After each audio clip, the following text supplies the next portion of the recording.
إن الحمد لله نحمده ونستعينه ونستغفره ونؤمن به ونتوكل عليه ونعوذ بالله من شرور أنفسنا ومن سيئات أعمالنا من يهده الله فلا مضل له ومن يضلله فلا هادي له وأشهد أن لا إله إلا الله وحده لا شريك له وأشهد أن محمدًا عبده ورسوله صلى الله عليه وعلى آله وأصحابه وبارك وسلم أما بعد فأعوذ بالله من الشيطان الرجيم بسم الله الرحمن الرحيم يا أيها الذين آمنوا اتقوا الله ولتنظر نفس ما قدمت لغد واتقوا الله إن الله خبير بما تعملون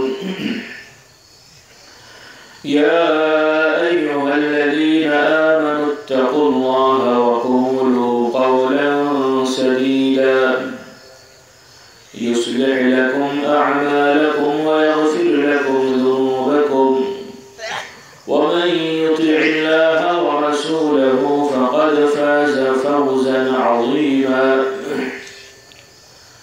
الله رب العالمين দরবারে আমরা শুকরিয়া আদায় করি সকলে বলে আলহামদুলিল্লাহ আল্লাহ তাআলা আমাদেরকে তার জিকিরের জন্য কবুল করেছেন এবং আল্লাহ তাআলা দরবারে দোয়া করি সকলেই আমরা চেষ্টা করব শেষ পর্যন্ত থেকে দোয়া শরীক হয়ে যাব রাজি আছি ইনশাআল্লাহ খুব বেশি রাত হয়নি এবং বেশি রাত পর্যন্ত আপনাদের কষ্ট দেওয়া হবে না ইনশাআল্লাহ যেহেতু এরকম ওয়াজ মাহফিল বা আয়োজন আপনাদের এলাকায় প্রতিদিন তো আর হয় না হয় কি প্রতি সপ্তাহে মাসে বছরে হয়তো 2-4 বার দুই এক জায়গায় হয়ে থাকে তো কাজেই বরং বিভিন্ন সাধারণ কাজেও আমরা অনেক সময় 12টা-1টা বা বিভিন্ন বেশ রাত পর্যন্ত জেগে থাকেন না আর যেহেতু আপনাদের প্রায় ঘরেই বিদ্যুৎ চলে আসছে এবং যাদের একটু আধুনিক ছাপ আছে বা মোটামুটি একটু অর্থ সম্পত্তি আছে তারা নানান ধরনের যন্ত্রপাতিও ঘরে রেখেছেন যেগুলো মুখে বলাটাও ভালো মনে করি না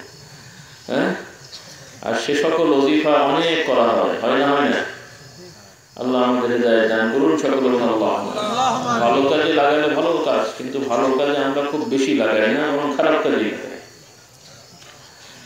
তো সেই দিক থেকে আমাদের মা বোনরা বহু সময় ব্যয় করেন পুরুষদের তুলনায় পুরুষরাও করেন তবে তুলনামূলক মা বোনদের ওই সমস্ত কাজে বেশি সময় দেয় কথা ঠিক না কাজেই মাইকের আওয়াজ যতটুকু যাচ্ছে আমার মা বোনরা আপনারা এই সময় যেহেতু আলাদা জায়গা করার সেরকম সুযোগ হয়নি বা দরকার হয়তো হয়নি তবে সুযোগ থাকলে করা ভালো কারণ মা বোনদের ভেতরেও দ্বীনের দাওয়াত এবং ইলম প্রচার করার জরুরত আছে কিনা আমাদের এই সমাজে ভারসাম্যহীনভাবে চলার পেছনে বড় কারণ হলো যে আমরা আল্লাহ রাসূল সাল্লাল্লাহু আলাইহি ওয়াসাল্লামের আদর্শগুলো হুবহু পালন করার ক্ষেত্রে অনেক ত্রুটি আমাদের আছে পালন করছি না সেটা না কিন্তু যেভাবে হওয়া উচিত ছিল সেভাবে নাই ভুল ত্রুটি হবে কিন্তু আমাদের ভুল ত্রুটির মাত্রা খুব বেশি হচ্ছে মাত্রা অতিরিক্ত ভুল ত্রুটির মধ্যে আমরা আছি আল্লাহ তাআলা আমাদের সকলকে হেদায়েত দান করুন সকলে বলুন আল্লাহুম্মা আমিন তো যদি সুযোগ থাকে ভবিষ্যতে দরকার হয় পর্দার সহিত আলাদা করে সুযোগ আছে মাদ্রাসার ছাদেও প্যান্ডেল করা যায় আলাদা সিঁড়ি করে বা অন্য কোথাও যাতে করে পর্দার সহিত যারা দূরে আর যারা কাছাকাছি তারা তো মোটামুটিভাবে মাইকের আওয়াজ শুনতে পাচ্ছেন তারাও বাড়ি ঘরে জমা হয়ে থাকতে পারেন বা দূরে কোনো বাড়িতে আঙিনায় প্যান্ডেল করা যেতে পারে পর্দার সহিত একা একা আসবেন না আপনারা যারা এসছেন অনেকেই বিবাহিত ভাই বোন আছেন চাচি আছেন পর্দার সহিত নিয়ে আসবেন আপনারা এখানে বসবেন তারা সেখানে বসবেন আবার ওয়াজ শুনে চলে যাবেন সম্ভব কিনা দরকার আছে কিনা আল্লাহ তাআলা আমাদের বোঝার তৌফিক দেন সকলে বলুন আল্লাহুম্মা আমিন তো আমরা জিকিরের মজলিসে বসেছি আলহামদুলিল্লাহ তো দেখতে দেখতে বেশ অনেকগুলো বছর ধরে আপনাদের সাথে সাক্ষাৎ হচ্ছে, আলহামদুলিল্লাহ। কারণ আমি সম্ভবত প্রথম যখন আসি আজকে থেকে প্রায় 16 বছর হবে, সম্ভবত 15-16 বছর আগে প্রথম এসেছিলাম। তখন এই মসজিদে ভাবে ছিল না, বেশ অন্যভাবে ছিল। যাই হোক, সেই 16 বছরের পর থেকে, মানে 16 বছর আগ থেকে এ পর্যন্ত 16 বার না হলেও বেশ অনেকবারই আসা হয়েছে, আলহামদুলিল্লাহ। তো সর্বশেষ মনে হয় 13-14 মাস না কত মাস হবে, না আরো বেশি না কম, বৈশাখে এসেছিলাম নাকি, এই বৈশাখ না তার আগের বৈশাখ, তার মানে 1.5 বছর বা 14-13 মাস হবে। যাই হোক, আল্লাহ তাআলা এই বছর আসার তৌফিক দিয়েছেন, শুকরিয়া কেন বলে আলহামদুলিল্লাহ। তবে সাধারণত আমি আসলে আমাদের সাথে যারা থাকতেন, বিশেষ করে নওগাঁর খলিফা হুজুর তথা আমার দাদা হুজুর রহমতুল্লাহ আলাইহি এবং আমার আব্বা হুজুর রহমতুল্লাহ আলাইহির খলিফা, যাকে নওগাঁ হুজুর হিসেবে অনেকেই তো জানেন না, তো সাধারণত তিনি আমাদের সাথে আসতেন, কিছু বলতেন, এরপরে আমাদের সাথে দোয়া নিয়ে যেতেন। তো আল্লাহ তাআলার বিধান, আল্লাহ তাআলা হায়াত দারাজ করেন, খুবই অসুস্থ বিছানা শয্যাশায়ী, তো দোয়া করেন আল্লাহ তাআলা হায়াত রাখলে সুস্থ রাখলে হায়াত দারাজ করেন। আর মানুষ মাত্র যেতে হলে আল্লাহ তাআলা যখন ডাকবেন যেন সুস্থতার সহিত ঈমানের সহিত যাওয়ার ব্যবস্থা করে দেন। আল্লাহ তাআলা কবুল করেন, সকলে আল্লাহুম্মা আমিন। এভাবেই আমাদের মাঝে অনেকেই এক সময় ছিলেন, আমরা তাদেরকে দেখছি না। এই পরিণতি আমাদেরও হবে তো নাকি? হবে না? হবে না? আমরা অনেককে পেতাম, দেখতাম, এখন নেই। আবার আমাদেরকে অনেকে দেখছেন, এক সময় তারাও বলবেন উনি নেই। এই হলো আমাদের বাস্তবতা, এটাই হলো আমাদের বাস্তবতা।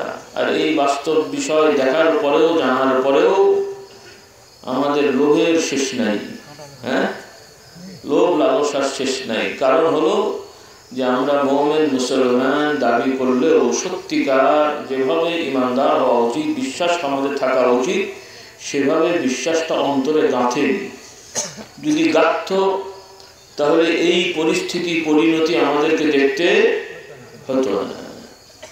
আল্লাহ তাআলা আমাদের সকলকে খাঁটি ইমানদার হওয়ার তৌফিক দেন, সকলে বলুন আল্লাহুম্মা আমিন। হিদায়াতের উপরে থাকার তৌফিক দেন, সকলে বলুন আল্লাহুম্মা আমিন। প্রথমে আমি স্মরণ করে দিই, আপনারা বারবার শুনেছেন, আমরাও বলেছি, আর এখানে যারা আছেন অনেকেই পাকশি যাওয়ার মানুষ, তাই না? মনে হয় অনেকেই, অর্ধেক না হলেও বেশ কাছাকাছি হবে। কিছু মনে না করলে আমি একটু ধারণা নিতে চাই যে কারা কারা মোটামুটি পাকশি গেছেন বা যান, একটু হাত তুলবেন। মাশাআল্লাহ, তো অর্ধেকেরও বেশি হবে বা অর্ধেক, আলহামদুলিল্লাহ। তাহলে অনেকেই বারবার আমাদের কথা শুনেছেন, আলহামদুলিল্লাহ। তবে আমি আলোচনার শুরুতে আগেই বলে রাখি যে আপনারা কথা শোনেন, আলহামদুলিল্লাহ, কিন্তু অনেক কথা মনে রাখা সম্ভব হয় না, মনে রাখতে পারেন না, আমরাও পারি না। তো এই জন্যে কথাগুলো বিভিন্ন মিডিয়ার মাধ্যমে বারবার শোনার ব্যবস্থা করবেন, এবং মোবাইলে রেকর্ড করা যায়, কিন্তু টেপ রেকর্ড আলাদাভাবে দরকার হয় না। প্রায় মানুষের কাছে মোবাইল আছে, ওয়াজ নসিহত রাখা যায়, কোরআন শরীফ তেলাওয়াত রাখা যায়, গজল রাখা যায়, ভালো কাজে ব্যবহার করার চেষ্টা করি। পাশাপাশি কিতাবাদি আছে বিভিন্ন বিষয়ের উপরে, যেগুলো আমাদের প্রয়োজনীয় বিষয়, সবসময় লাগে। প্রয়োজন তো অনেক কিছু, তো সবসময় সব লাগে না। আকীদা শিক্ষা, ঈমান আকীদা কেমন করে হবে, ওয়াজিফা নিয়মিত কিভাবে করা দরকার, এছাড়াও হালাল হারাম সম্পর্কে এবং মান্দার হক, আল্লাহর হক ইত্যাদির ব্যাপারে বিভিন্ন ধরনের কিতাবাদি সহজ ভাষায় সংকলিত হয়েছে, আলহামদুলিল্লাহ। তো অনুরোধ থাকবে প্রত্যেকেই চেষ্টা করবেন কিতাবগুলো নিয়ে রাখতে এবং নিয়মিত অল্প হলেও পড়ার চেষ্টা করব, ইনশাআল্লাহ। রাজি আছি ইনশাআল্লাহ? আল্লাহ তাআলা আমাদের সকলকে তৌফিক দেন, সকলে বলুন আল্লাহুম্মা আমিন।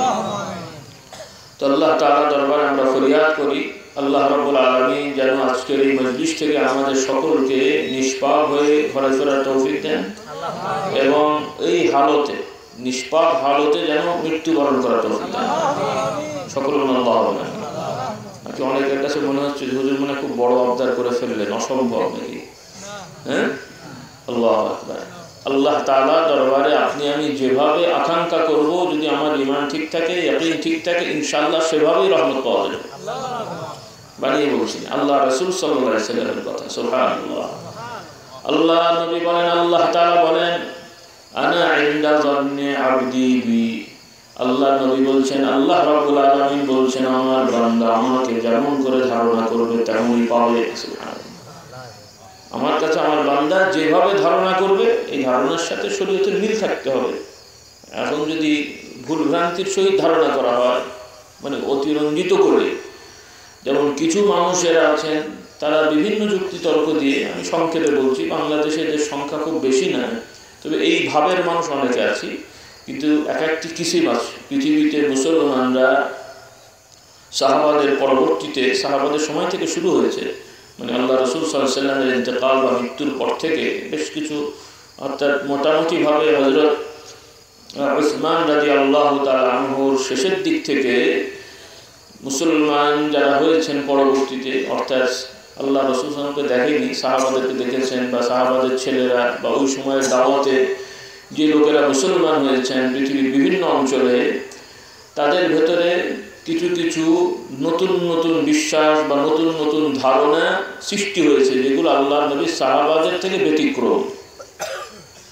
সাহাবারাও আল্লাহ রাসূল সাল্লাল্লাহু আলাইহি ওয়াসাল্লামের কাছে বায়াত হয়ে, মুরিদ হয়ে, তওবা করে মুসলমান হয়েছেন। তারা যে আকীদা বিশ্বাস নিয়ে আমলি জিন্দেগি গড়েছেন, পরবর্তীতে কিছু মুসলমান বের হলেন যে যারা কিছু কিছু এমন বিশ্বাস করা শুরু করলেন যেটা সাহাবারা করতেন না, এমন এমন কিছু কাজ করা শুরু করলেন যেগুলো সাহাবায়ে কেরাম করলেন না। এইগুলো নিয়ে দলাদলি সৃষ্টি হলো, বিভিন্ন নামকরণ হলো। যেমন আপনারা হয়তো শুনে থাকবেন যারা পড়াশোনা করেছেন বা যেমন এক ধরনের নাম আপনারা শুনতে পারি খারেজি বা খাওয়ারেজ। খারেজি সম্প্রদায় নাম শুনেছেন? খারেজি সম্প্রদায়, রাফেজি সম্প্রদায়, মুআতাজিলা, কারামিয়া, এরপরে মুরজিয়া, এরকম আরবিতে বিভিন্ন নামকরণ করা হয়েছে। ঐতিহাসিকরা লিখেছেন যে এরা হলো মুরজিয়া, এরা হলো খারেজি। এরা কি? তার মানে এরা মুসলমান, কিন্তু এমন এমন কিছু আকীদা পোষণ করে, বিশ্বাস করে, যেগুলো আল্লাহ রাসূল সাল্লাল্লাহু আলাইহি ওয়াসাল্লাম যেভাবে শিখিয়েছেন ওই রকম না, একটু ব্যতিক্রম। কিছু লোকেরা বিশ্বাস করে যে আল্লাহ তো ক্ষমাশীল, সূরা ফাতিহা পড়েছে, আল্লাহ কি? রহমান।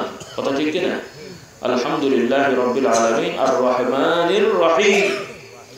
আল্লাহ তাআলার বড় গুণ হলো তিনি হলেন করুণাময়, দয়াল, যার কোনো সীমা নেই।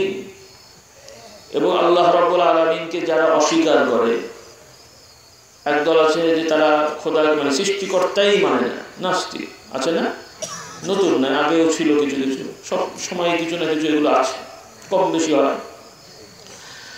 আরো কিছু মানুষ আছেন যে যারা শুধু অস্বীকারই করে, মানে অস্বীকার করে না, তবে স্বীকার করলেও আল্লাহর সাথে অংশীদারে বিশ্বাস করে। এদেরকে কি বলে? মুশরিক বা অংশীদারিত্বে বিশ্বাসী। তো এইভাবে বিভিন্ন শ্রেণীর মানুষ আছেন। তথাপি যারা আল্লাহকে অস্বীকার করে, আল্লাহর সাথে শিরক করে, আল্লাহ তাআলার বিধানকে লঙ্ঘন করে চলে, নবী রাসূলদের সাথে শত্রুতা করেছে, বা নবী রাসূলের ওয়ারিস আলেম ওলামাদের সাথে শত্রুতা করেছে, এই লোকগুলো জমি চাষ করলে ফসল হয় না? হয় না? ফলের গাছ লাগালে ফল হয় না? এরপরে চাকরি করলে বেতন পায় না? দোকানদারি করলে ইনকাম হয় না?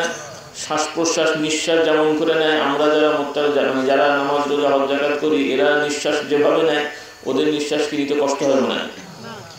আলো বাতাস বায়ু সবকিছুই তারা, অন্যান্য একজন মুত্তাকি পরেজগার রাস্তায় বেরোলে যতটুকু সূর্যের আলো পাবে, একজন কাফের মুশরিক বেদিন নাস্তিক ও বেচারাও ওইরকম পায় না। আর যদি আমি বস হতাম আর আমার যদি কোনো কর্মচারী আমাকে গালাগালি করতো আর না মানতো, বেতন দিতাম? খেতে দিতাম? এই মাদ্রাসার হুজুরটা অনেক সময় ছাত্রদের খেতে দেয়, এই পড়া না পড়া খেতে দেবো না, যদি এটা অন্যায়। এটা কি? এটা শাসনের নিয়ম না। খেতে না দেওয়া শাসন না, খেতে না দেওয়া এখানে হয়তো নেই, কিন্তু অনেক সময় অনেকে ভুল করেন, এটা তাদের বোঝার ভুল। অনেক জায়গায় আইন করা হয় যে খেতে না দেওয়া শাস্তি, এটা একটা বড় অন্যায়। খেতে না দেওয়া কোনো শাস্তি হয় না, এটা জুলুম হয়। এটা কি? ঠ্যাঙান মানে পিটাতে পারেন শাস্তির জন্য, সে তাও আবার গরু পিটানোর মতো না, নাউজুবিল্লাহ। এটাও বলা ঠিক হবে না, কারণ গরুকেও আমরা যেভাবে মারি এটাও অনেক সময় জায়েজ হয় না। নাগল চাষের সময় বা বিভিন্ন কারণে মাল নিয়ে গরুর গাড়ি যখন যায়, অনেক সময় গরুকে মারে না, কিছু মার জায়েজ আছে। গরুকেও নিয়মতান্ত্রিকভাবে না মারলে গুনাহগার হতে হয়, সুবহানাল্লাহ, ইসলামের শিক্ষা। তবে গরুকে মারলে গুনাহ হয়, পাবলিক পিটালে মানে গুনাহ হয় না। কি ভাই? হ্যাঁ, আল্লাহ আমাদের হেদায়েত করুক, সকলে আল্লাহ। কিছু মুসলমান আছে যাদের কাছে মানুষকে মারাটাও কোনো অপরাধই তারা মনে করে না, বরং মারাটাই কৃতিত্ব, যে আমি একটা কিছু করেছি, বাপরা ঠেঙিয়ে সাইজ করে দিয়েছি, তো তুমি আর মরবে না নাকি? হ্যাঁ, আল্লাহ হেদায়েত করুক, সকলে আল্লাহ। আল্লাহ আকবার। আল্লাহ রাসূলের শিক্ষা দেখেন, মুসলমানদের এই পরিণতি, বহু নামাজি আছে, বহু রোজাদার আছে, কিন্তু যেভাবে হওয়া উচিত নাই। আর যারাও নামাজি রোজাদার আছে তাদেরও যেভাবে আখলাক হওয়া উচিত সেটা নাই। এজন্যই মুসলমানদের এই দুরবস্থা। এমনি এমনি তো হয় নাই রে বাবা। রসিকতা করে আমি বলি যে আমাদের যারা একটু ধার্মিক দেখতে, দেখাশোনাতে আমরা ফেরেশতার মতো, কিন্তু এদের সাথে চলাফেরা করলে তখন মনে হবে যে শয়তানের বিশিষ্ট খলিফা মনে হয়, মানে এমন অবস্থা আছে। আল্লাহ হেদায়েত করুক আমাদের, সকলে আল্লাহ। এই হলো যারা ধর্মের লেবাসে আছে এদের অবস্থা। যাদের মোটেই ধর্ম নেই তাদের কি অবস্থা সেটা আর বলার উপায় নেই। নাকি ওরা ভালো? ওরা তো আরো নিচে চলে গেছে। আল্লাহ আমাদের হেদায়েত করুক, সকলে আল্লাহ। কথা প্রসঙ্গে কথা চলে আসলে এই জন্য বলছি, আল্লাহ রাসূল সাল্লাল্লাহু আলাইহি ওয়াসাল্লাম কিভাবে সাহাবাদেরকে শিক্ষা দিয়েছেন, যে শিক্ষা আল্লাহ তাআলা তাকে দিয়েছেন, সকলে বলুন সুবহানাল্লাহ। আল্লাহর নবীর ভেতরে আল্লাহ তাআলা একটা মহাগুণ দিয়েছেন, যেই গুণটা মানে যেই গুণের মূল উৎস হলেন আল্লাহ রাব্বুল আলামিন। আল্লাহ তাআলার একটা বড় গুণ, তিনি হলেন রহমান রহিম, করুণাময়, দয়াল। যে তাকে গালাগালি করলেও তিনি যেহেতু সৃষ্টি করেছেন তথাপি মৌলিক বিষয়ে কোনো রকমের ঘাটতি দেন না। খাক, পড়ুক, ঘুমাক সব ঠিক আছে, কিন্তু আল্লাহ তাআলা ন্যায় বিচার করেন। সুবহানাল্লাহ। আল্লাহ তাআলা ন্যায় বিচার করেন। তিনি রহমানও যেমন, জব্বারও তেমন, তিনি রহিমও যেমন, কাহারও তেমন, সকলে বলুন সুবহানাল্লাহ। আল্লাহ তাআলা করুণাময়, দয়াল। আবার আল্লাহ রাব্বুল আলামিন কঠোর, কিন্তু এই কঠোরতা অবলম্বন করেও কারো প্রতি অবিচার করেন না। সুবহানাল্লাহ। আমাদের কঠোরতা মানে মারা ধরা, একটা কিছু করা, এটা কঠোরতা না, এটা অতিরঞ্জিত, এটা জুলুম। কঠোরতা মানে হলো যে নীতি যা আছে, আইন যা আছে, এখানে কোনো রকমের ঢিলেমি চলবে না, যেটা যা আছে ওটা সেরকমই থাকবে, এটা হলো কঠোরতা। কঠোরতা মানে এটা নয় যে চুরি করেছে সেই জন্য মৃত্যুদণ্ড দিলাম, খুব কড়া আইন নাকি? একজন চোরকে মৃত্যুদণ্ড দেওয়া, এটা কি শাস্তি হলো না অবিচার হলো? বিচার হলো না অবিচার হলো? চুরি করা অপরাধ, কিন্তু এই অপরাধের শাস্তি মৃত্যুদণ্ড হবে না। এই অপরাধের ইসলামের শাস্তি, সাক্ষী প্রমাণ এবং নিয়ম কানুন আছে। কি পরিমাণে চুরি করলে, কি পরিবেশে চুরি করলে, অনেক কিছু আছে। শুধু চোর হলেই হলো না, বিভিন্ন কারণ আছে, পরিস্থিতি আছে, সেগুলো বিশ্লেষণ করা হয়, সেই অনুযায়ী এই আইন প্রয়োগ করা হয়। আল্লাহর বিধান মোতাবেক ইসলামী সমাজে ইসলামের আইন থাকলে সেই পরিবেশে যদি কেউ চুরি করে তাহলে তার শাস্তি হলো কি? হাত কেটে দেওয়া। অনেকের মনে পছন্দ হলো না কথাটা, হ্যাঁ? আল্লাহর কথা, কার কথা? পছন্দ করতে হবে কিনা? পছন্দ করতে হবে, বিশ্বাস করতে হবে, এটাই ইনসাফ বিচার। যদিও আমাদের পরিবেশে হয়তো আমরা পালন করতে পারছি না। এটা আমাদের দুর্বলতা না ক্রেডিট? ক্রেডিট না ডিসক্রেডিট? নাকি মনে করছি যে আমরা বেশি আধুনিক হয়ে গেছি, কাজে এই আইন আমাদের দরকার নেই? এই দরকার নেই বলে তো এই অবস্থা আপনাদের। দুর্নীতির সীমা নেই, কথা ঠিক না? বরাদ্দ যা থাকে তার 10%ও ঠিক মতো কাজ হয় না, সব পকেটে চলে যায়, কথা ঠিক না? ঠিক। আর যদি সত্যিকার এরকম আইন থাকতো তাহলে কি আপনারা না খেয়ে মরতেন মনে হয়? বরং খাওয়া রাখার জায়গা পেতেন না। সুবহানাল্লাহ। খাওয়া রাখার জায়গা পেতেন না। আপনারা ইতিহাস শুনেছেন, যারা পড়েছেন আলহামদুলিল্লাহ, যে খোলাফায়ে রাশিদিন 4 জন আমরা জানি। পঞ্চম একজনের নাম বলা হয়, তাকেও খোলাফায়ে রাশিদিন ধরা হয়। তার নাম কি? ওমর ইবনে আব্দুল আজিজ। তিনি ওমর রাদিয়াল্লাহু তাআলা আনহুর মেয়ের দিক থেকে বংশধর।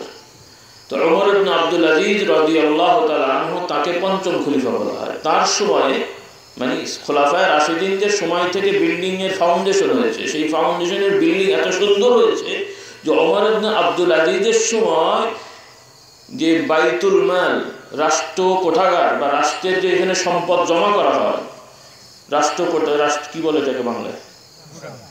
কোষাগার বা যাই হোক, আর অনেক কিছু নাম আছে, এটাকে আরবিতে বাইতুল মাল বলা হয়। তো সেখানে যত সম্পদ জমা হয়েছে সেগুলো যথাযথভাবে বন্টন হবে। সেই বন্টনের জন্য ওই সময়ে মদিনা শরীফে এবং আশপাশে মাইকিং করা হতো যে কাদের কাদের খাবার লাগবে, চাল লাগবে, ধান লাগবে, এটা লাগবে, এটা লাগবে, আপনারা নিয়ে যান। সুবহানাল্লাহ, কাদের কাদের লাগবে নিয়ে যান। তারপরও খুঁজে পাওয়া যেত না, কেউ আসতো না। আবার অনেক ক্ষেত্রে লোক দিয়ে ওগুলো আবার গাধায় ঘোড়ায় করে করে অন্যান্য দেশে পাঠাতে হতো, কেউ নিতে আসছে না। সুবহানাল্লাহ, এই হলো মুসলমানের সমাজ। কেন? চুরি হয়নি, ডাকাতি হয়নি, রাহাজানি হয়নি, তারা নেক ছিলেন, মিথ্যা বলেননি, চগলখুরি করেননি, গীবত করেননি, মেজরিটি ভালো ছিলেন, নামাজ পড়েছেন, রোজা রেখেছেন, জিকির করেছেন, হালাল খেয়েছেন, আল্লাহ দরবারে দোয়া করেছেন, বরকত ধারা দিয়েছেন। সুবহানাল্লাহ বলেন। আর আমরা বুঝে বসে আছি যে কিছু মিথ্যে সত্য চালাকি কৌশল না করলে তো আর সমাজে টিকে থাকা যায় না। কি বলেন?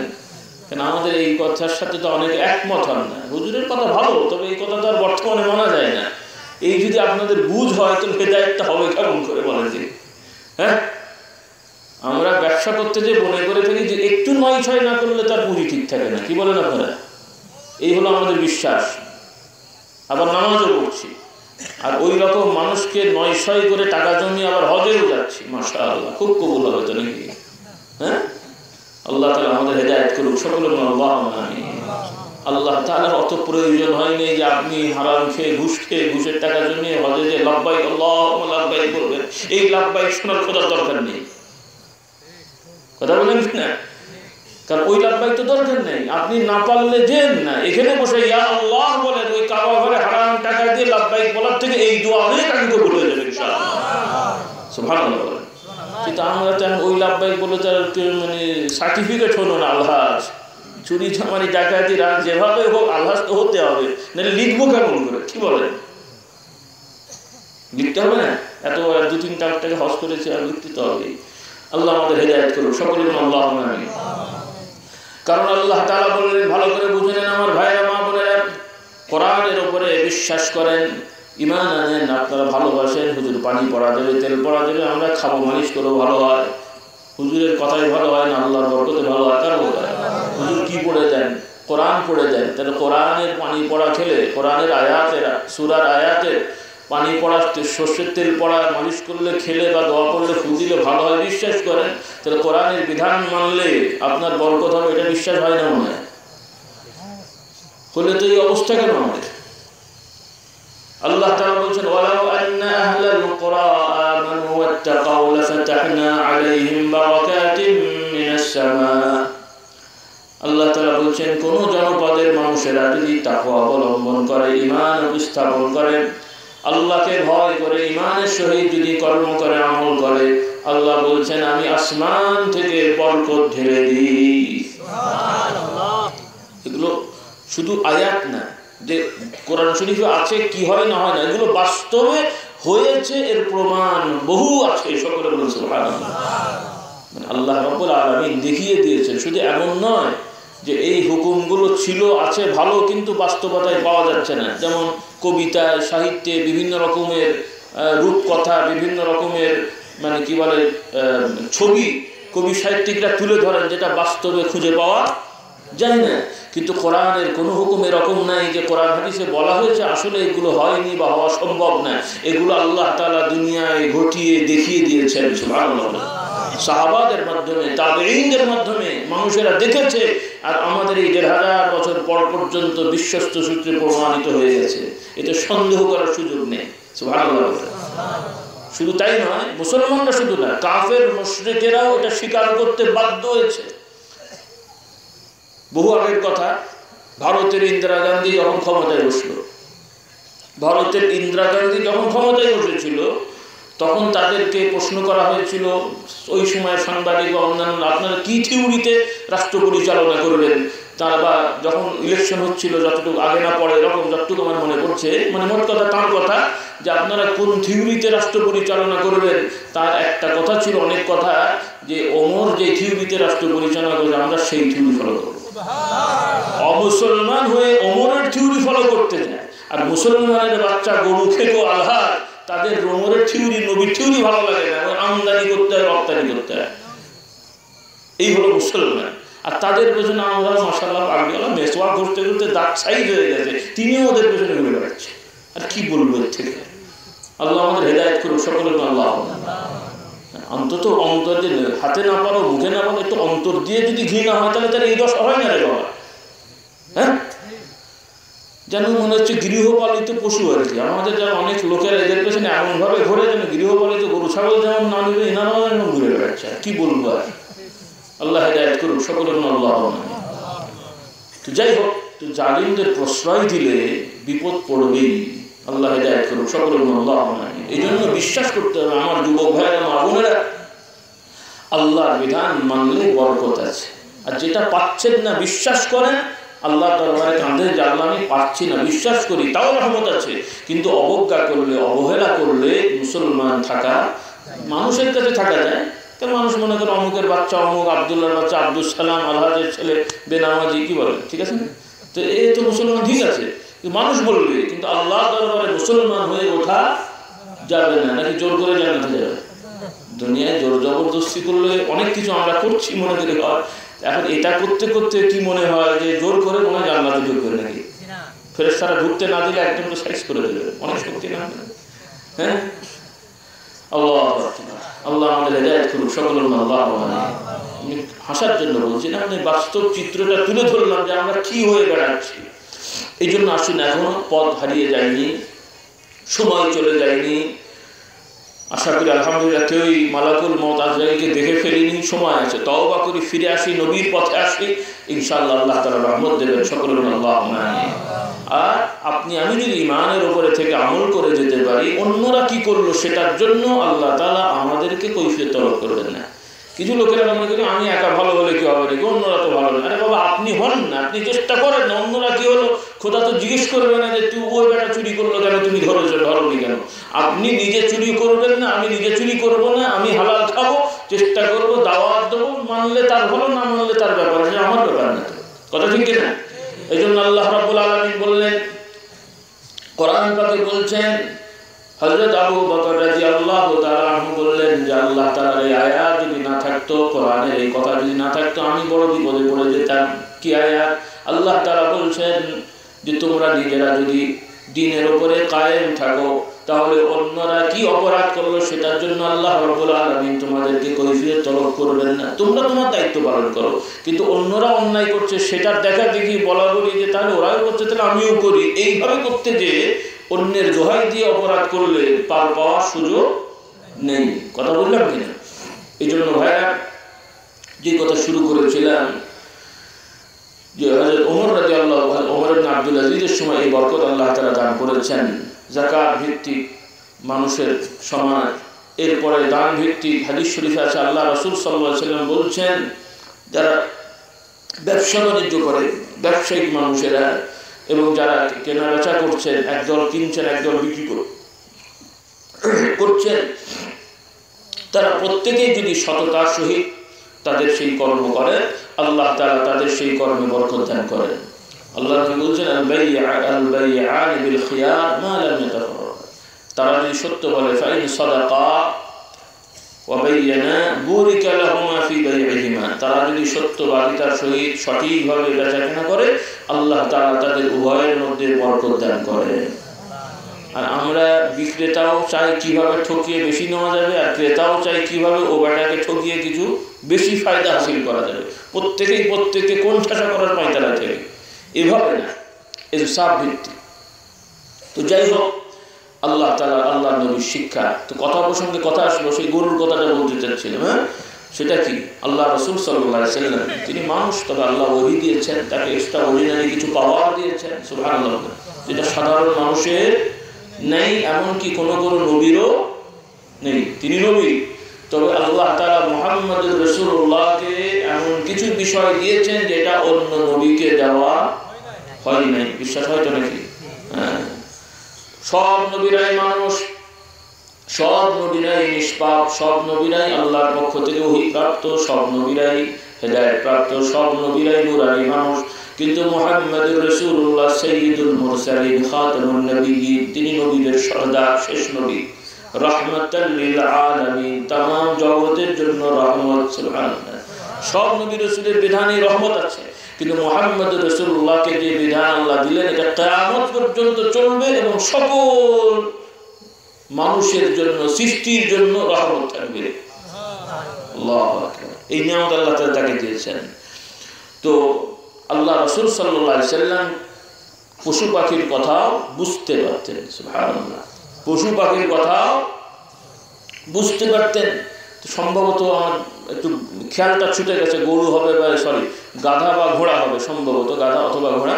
মানে আল্লাহ রাসূল রাস্তা দিয়ে যাচ্ছেন, একটা ঘোড়া বা গাধা বাঁধা আছে। তো আল্লাহ রাসূল ওখান দিয়ে যাচ্ছেন, ঘোড়াটা গাধাটা কি যেন বলি, ঘোড়া অথবা গাধা যেটাই হোক, আমার অতটা মনে নেই, মানে একটা পশু এরকম কি যেন, মানে তার ভাষা, মানে ঘোড়া যেভাবে বা গাধা যেভাবে ডাকে ওই রকম ডাকাডাকি করতে, সাহাবারা বলছেন ডাকাডাকি করছে। আল্লাহ রাসূল খুব দাঁড়িয়ে থাকলেন, কিছুক্ষণ দাঁড়িয়ে থাকলেন তার কাছে। তারপরে বললেন যে এই পশুটার মালিককে, এই পশুটার মালিককে। তো আল্লাহ রাসূল জিজ্ঞেস করেছেন, আশপাশে সাহাবারা বলেন এই রাসূলুল্লাহর মালিক খুঁজে কে কে আছে, যাই হোক ওনার মালিক, ওই পশুটার মালিক আসলো, ঘোড়া ও গাধা ওকে আসলে এসে বললেন ইয়া রাসূলুল্লাহ আমার পশু। তো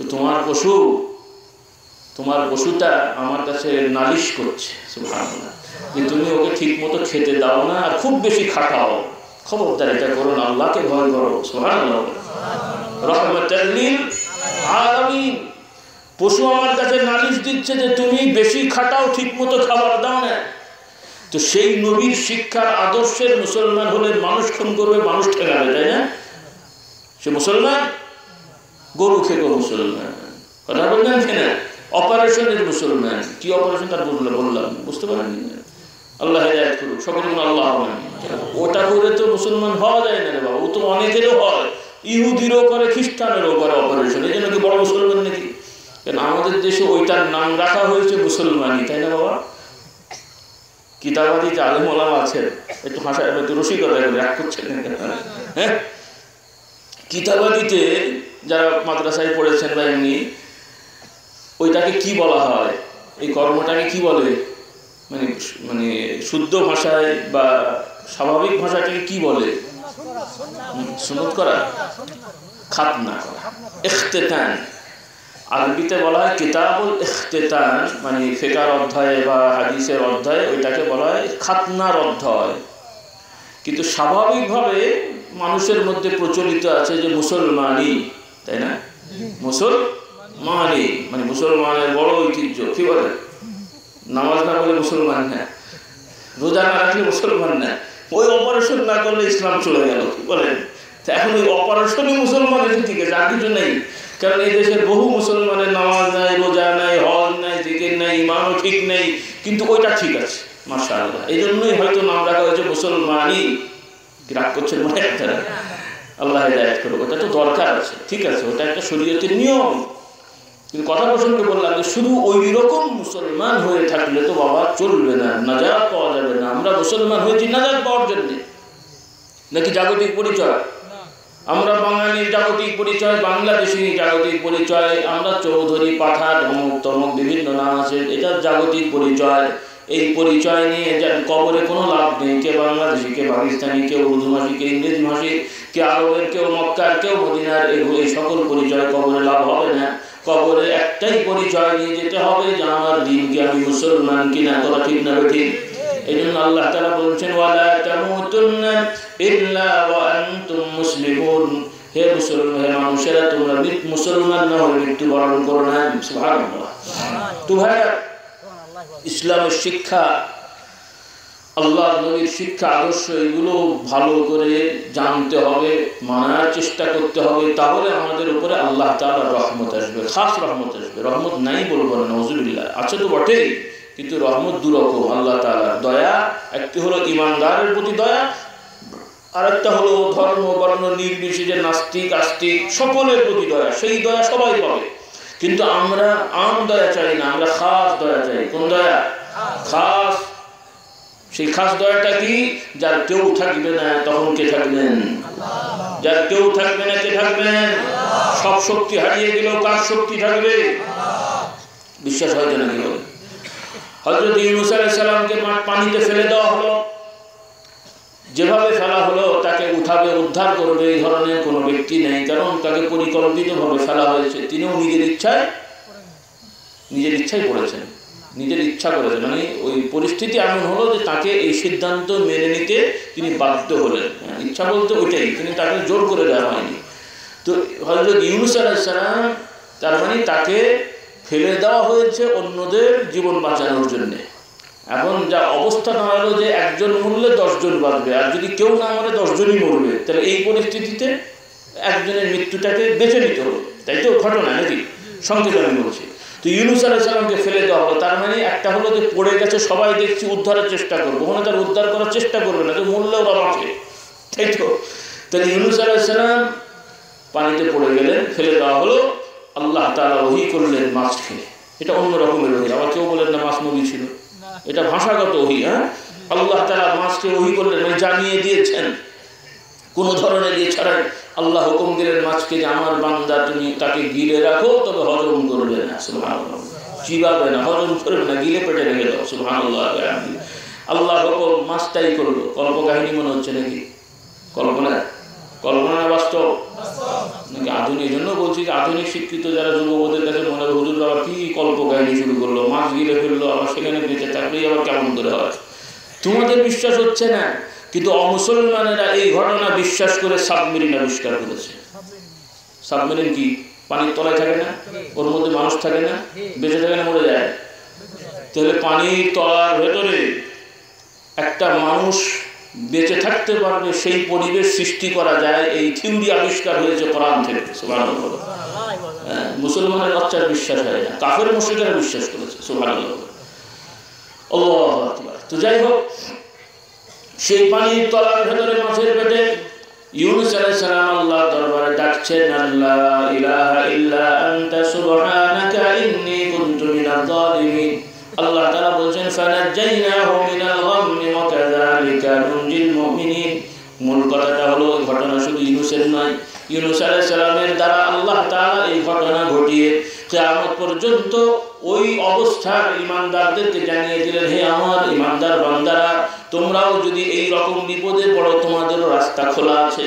দুনিয়ার সকল শক্তি বন্ধ হয়ে গেলেও তোমার রবের শক্তি বন্ধ হবে না। তুমি তাকে ডাকো, তিনি চাইলে ওখান থেকে তোমাকে উদ্ধার করবেন। এটা ঈমানদারদের হবে। আর আমরা তো আগেই ঘাবড়ে যাই যে কেউ নেই, সব শেষ, আরে সব দুনিয়ার সব শেষ, তবে আমার আল্লাহ সব আছে। সুবহানাল্লাহ।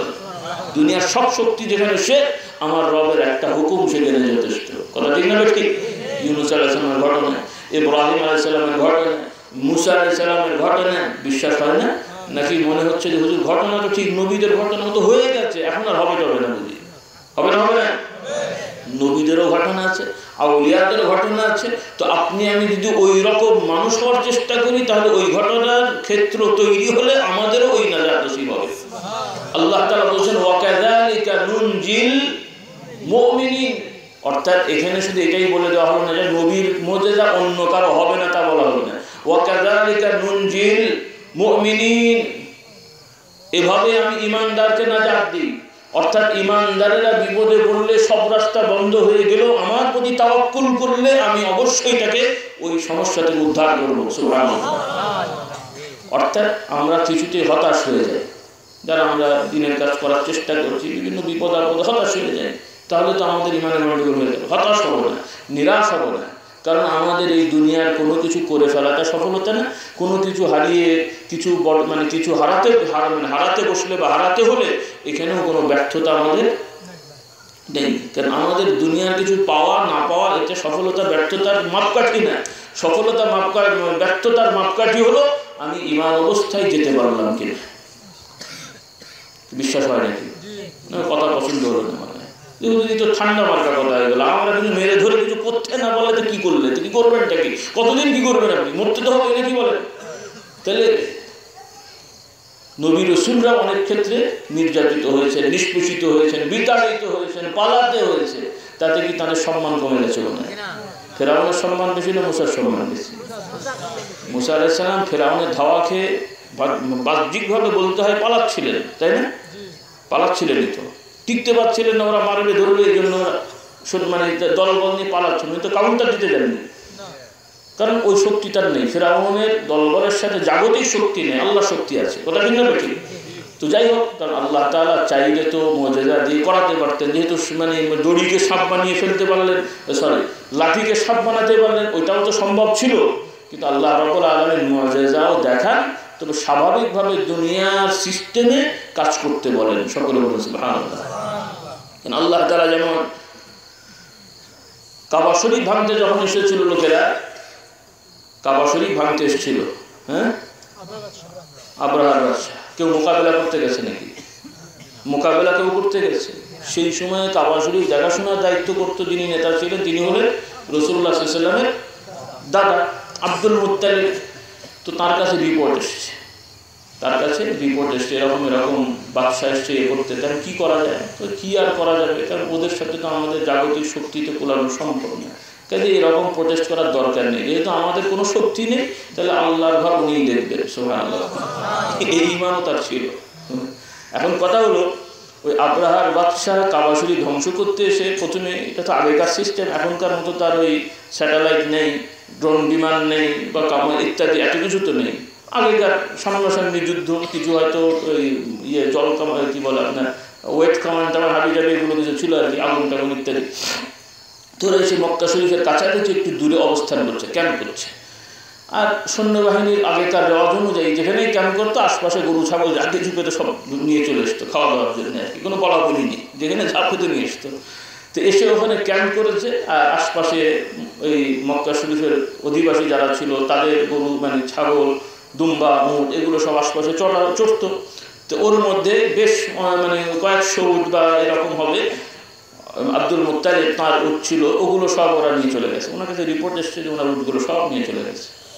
তো বেচারার মন খারাপ, উঠ নিয়ে চলে গেছে। যাই হোক, তা এখন কী করবে?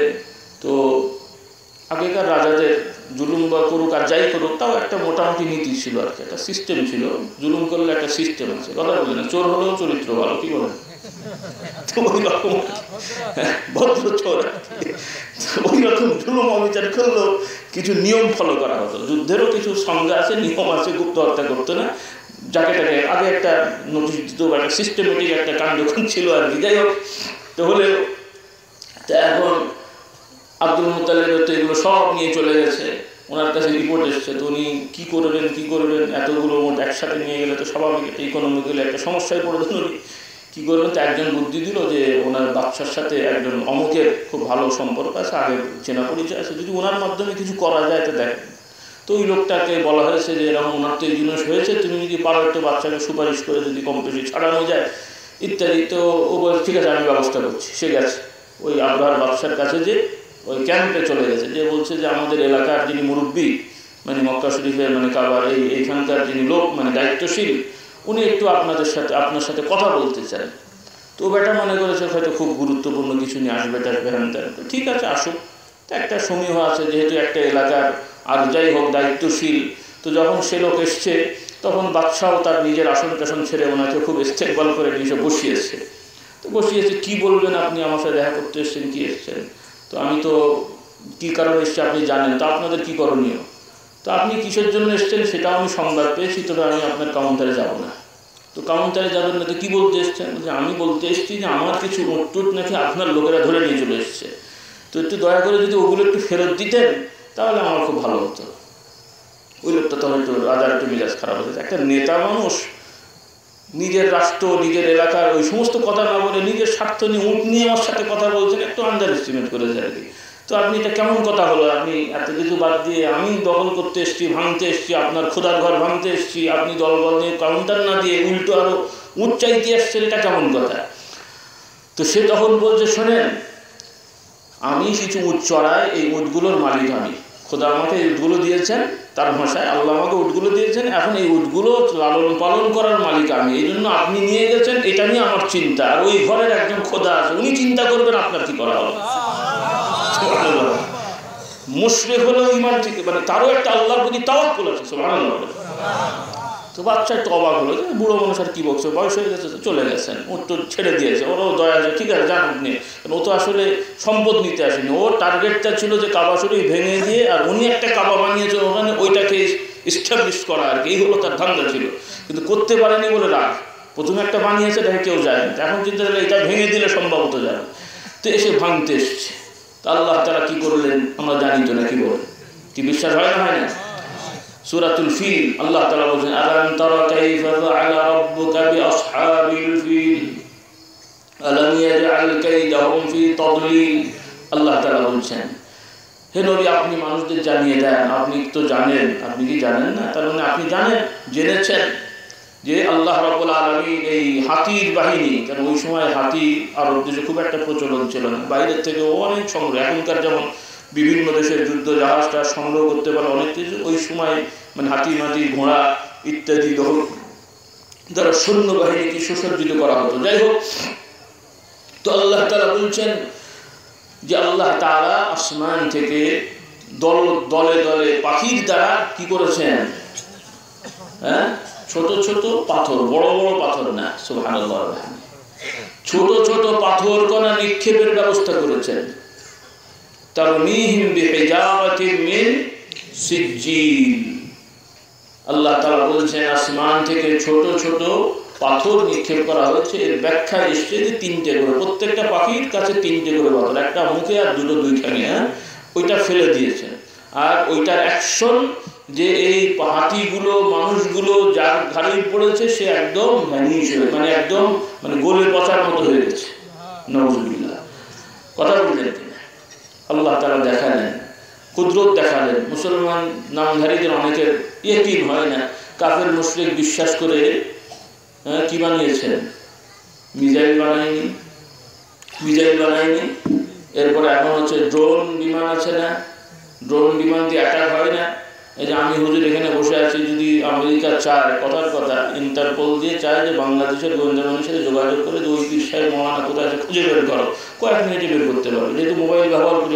কি বলে, কোন এলাকায় আছি স্যাটেলাইট দ্বারা শনাক্ত করবে, ওখানে tick tick tick tick indication করবে এই হুজুরের মাথায় বোম ফেল। সম্ভব কিনা? মানুষ আসতে হবে না। তো মানুষের জ্ঞান দ্বারা আল্লাহ তাআলা দেখেন কি জ্ঞান দিয়েছেন আর কি আবিষ্কার করেছে। উৎস আল্লাহর কালাম। সকলে বলে সুবহানাল্লাহ। মুসলমানরা আগিয়েছিল, কিন্তু মুসলমানদের এখন টাকা আছে, পয়সা আছে, শুধু খাওয়া দাওয়া বিল্ডিং করা এগুলো নিয়ে অস্থির হয়ে গেছে। দুনিয়াটাই যেন তার সব হয়ে গেছে। এই জন্য কোনো প্রতিরক্ষা নাই।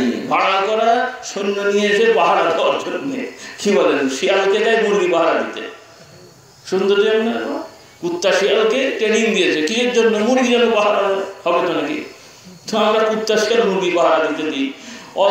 নাস্তিক কাফের মুশরিক তাদেরকে নিয়ে এসে ভাড়া করে নিয়ে আসি যে আমাদের তোমরা পাহারা দাও। খুব সুন্দর সিস্টেম চলছে। নাউজুবিল্লাহ। আল্লাহ হেদায়েত করুন সকলের। আল্লাহ নাই, নিজেরা জ্ঞান বিজ্ঞান শিখবে না, দুনিয়ার জ্ঞান হচ্ছে না আখিরাতের জ্ঞান, কোনোটাই নেই।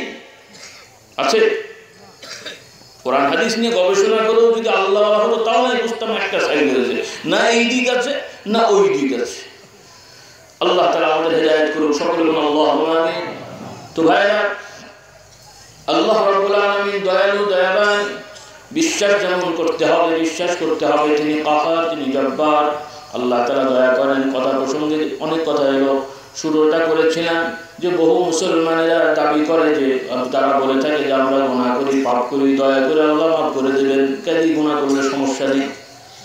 আল্লাহর দয়া আকাঙ্ক্ষা করছে, কিন্তু এভাবে বিশ্বাস করলে হবে আল্লাহ তাআলা মাফ করবেন, এটা ঠিক আছে, কিন্তু আমাকে কর্ম করতে হবে, তওবা করতে হবে, ভালো পথে থাকতে হবে, গুনাহ হলে তিনি মাফ করেন, এটা বিশ্বাস থাকতে হবে। কিন্তু ওই দয়ার দোহাই দিয়ে অপরাধ করেই যাব, এটা ইমানদারের খাসলত হতে পারে না।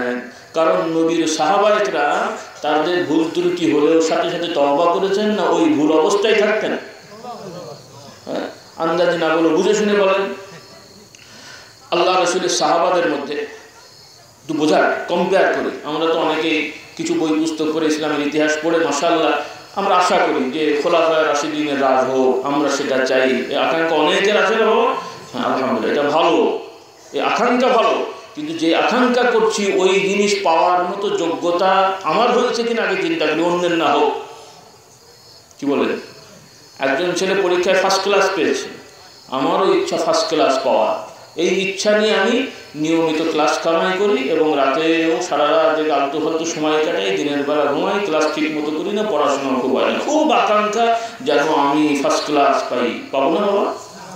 কেন এত আকাঙ্ক্ষা পাবেন না কেন আপনি? ওই আকাঙ্ক্ষা দিতে হবে না। আমাদের আকাঙ্ক্ষা ইসলাম হবে, আমরা খোলাফায়ে রাশিদিনের সমাজ পাবো। যিনি আকাঙ্ক্ষা করছি তিনি ঠিক মতো নামাজ পড়ি না, তিনি যদি রাস্তাঘাটে মরে যান তাহলে তাকে বিশেষভাবে সার্চ করে আইডেন্টিফাই করতে হবে যিনি আসলে কি। রাগ করছেন মনে হয় আমাদের? রাগ করেন না, বোঝার ব্যাপার। এটা আমি কাউকে কটাক্ষ করি, আমার সবার মধ্যে। এরপরে আমরাও যারা একটু লেবাস পোশাকে ভালো আছি, কথাবার্তায় বহু মিথ্যা বলি, গীবত করি, আরেকজনের সম্মান নষ্ট করতে পারলে যেন একটা কিছু করতে পারলাম এমন একটা ভাবসাব, কি বলেন? এই বিশেষ ভালো গুণটা আমাদের আছে না বাবা? ভালো গুণ তো নাকি? এই গুণ আছে না নাই? তাহলে এই রকমের স্বভাব নিয়ে যদি আপনি আমি আশা করি যে আমরা খোলাফায়ের দিনের রাজ হবে, কেমন করে হবে বলেন? একটু কম্পেয়ার করেন, বোঝার চেষ্টা করেন। আল্লাহ তাআলা দেবেন, চেষ্টা থাকবে, সবই ঠিক, কিন্তু একটা মানদণ্ড তো থাকবে নাকি বলেন?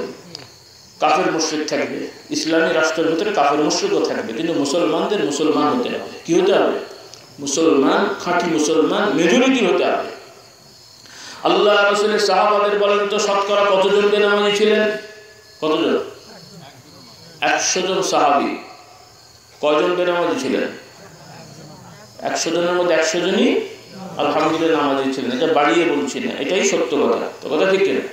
এমনকি যেগুলো সাহাবী নন, সাহাবী না, কিন্তু সাহাবাদের মতো ঘুরতো, মুসলমান নাম নিত, মুনাফিক, এরাও নামাজি ছিল না? ছিল না?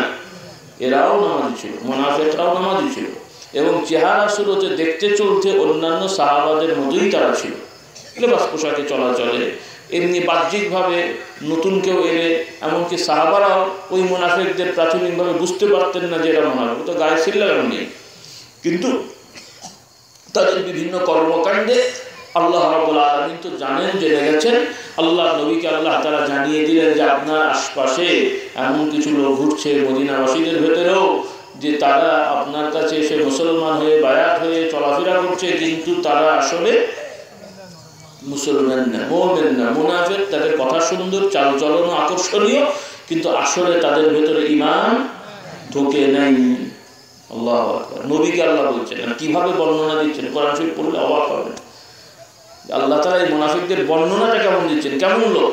আল্লাহ তাআলা বলছেন, ওয়া ইযা রাআইতাহুম তু'জিবুকা আজসামুহুম ওয়া ইন ইয়াকুলু তাসমা' লিকাওলিহিম কাআন্নাহুম খুশুবুম মুসান্নাদা ইয়াহসাবুনা কুল্লা সাইহাতিন আলাইহিম হুমুল আদুব্বু ফাহযারহুম কাতালাহুমুল্লাহ।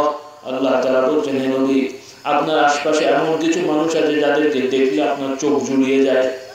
দেখলে ইযা রাআইতাহুম তু'জিবুকা আজসামুহুম, তাদের অবয়ব, অবকাঠামো, সাজসজ্জা দেখলে চোখ জুড়িয়ে যাবে। মানে একজন ভণ্ড, সে যদি একটা ভণ্ড লোক, কিন্তু সে যদি সুন্দর একটা পাগড়ি পরে, সুন্দর করে কি বলে আপনার সুরমা দিয়ে পকেটে বা এখানে মেসোয়াক রাখা আছে, পাগড়ি আছে, সুন্দর বড় দাড়ি, মোছটাও খুব সুন্দর করে কাটা, হাতের তসবিহ, এইরকম যদি একজন, কথার কথা, একজন অমুসলমান এইরকম যদি সেজে আসে, আমরা কি বুঝতে পারবো? আমরা বলি বিশাল বড় বুজুর্গ, একদম মোসাফা করে, কদম বসি করে, একদম অস্থির হুজুর, আমার মাথায় হাত দেন, আমাকে ঠ্যাঙে হাত দেন, বরকত দেন, কত কিছু বলবো, কথা ঠিক না? কারণ লেবাস পোশাকে সুন্দর। তো মুনাফিকরাও সাহাবাদের মতো লেবাস পোশাকে সুন্দর। তো খুব আদবের সহিত নবীর দরবারে আছেন, এভাবে বর্ণনা হয়েছে বিভিন্ন রিওয়ায়াতে। কথা বলার সময় খুব সুন্দরভাবে কথা বলে, কথা শুনেও সন্দেহ করার কোনো সুযোগ নেই। দেখতেও সন্দেহ হয় না, কথা শুনেও সন্দেহ হয় না। আল্লাহ তাআলা বলছেন, এরা হচ্ছে আপনার বড় শত্রু।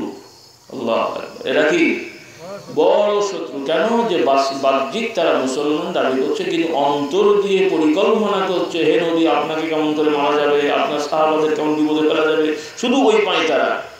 কিন্তু বাহ্যিকভাবে মসজিদেও যায়, বাহ্যিকভাবে রোজাও রাখছে, বাহ্যিকভাবে নবীর দরবারে, কিন্তু ভেতরে ভেতরে এই কল্পনা করছে। মানুষ জানছে না, কে জানছেন? কে জানছেন? এই জিনিসগুলো মনে রাখতে হবে যে আমাদের ঈমান আল্লাহর প্রতি, আমল লাগবে, নামাজ লাগবে, রোজা লাগবে, সব লাগবে, কিন্তু এগুলো দিয়ে ভণ্ডামি করে আর যদি অন্তরে ঈমান না ঢোকে, ইসলাম না ঢোকে, কোরআন না ঢোকে, বা সেই হালত না হয়, বড় মুনাফিকই না হলেও ছোট মুনাফিকই আমাদের মধ্যে ঢুকে যাবে। নাউযুবিল্লাহ।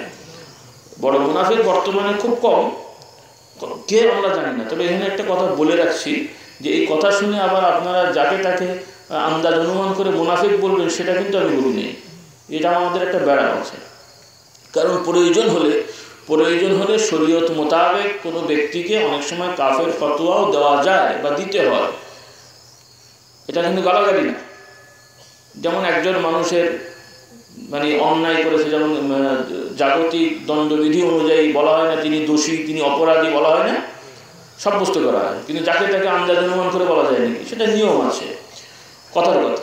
তো একজন মানুষকে শরীয়ত অনুযায়ী নিয়মতান্ত্রিকভাবে কেউ কুফরি করলে করলে সামাজিক নিয়ম আছে ইসলামী রাষ্ট্রের, তো সে তো আর বাংলাদেশে সেভাবে নাই, বা এখন বেশিরভাগ মুসলমানদের দেশগুলোতেও নাই। আল্লাহ হেদায়েত করুক আমাদেরকে, এই বিপদ থেকে উদ্ধারের ব্যবস্থা করে দেন সকলে বলুন আল্লাহুম্মা আমিন।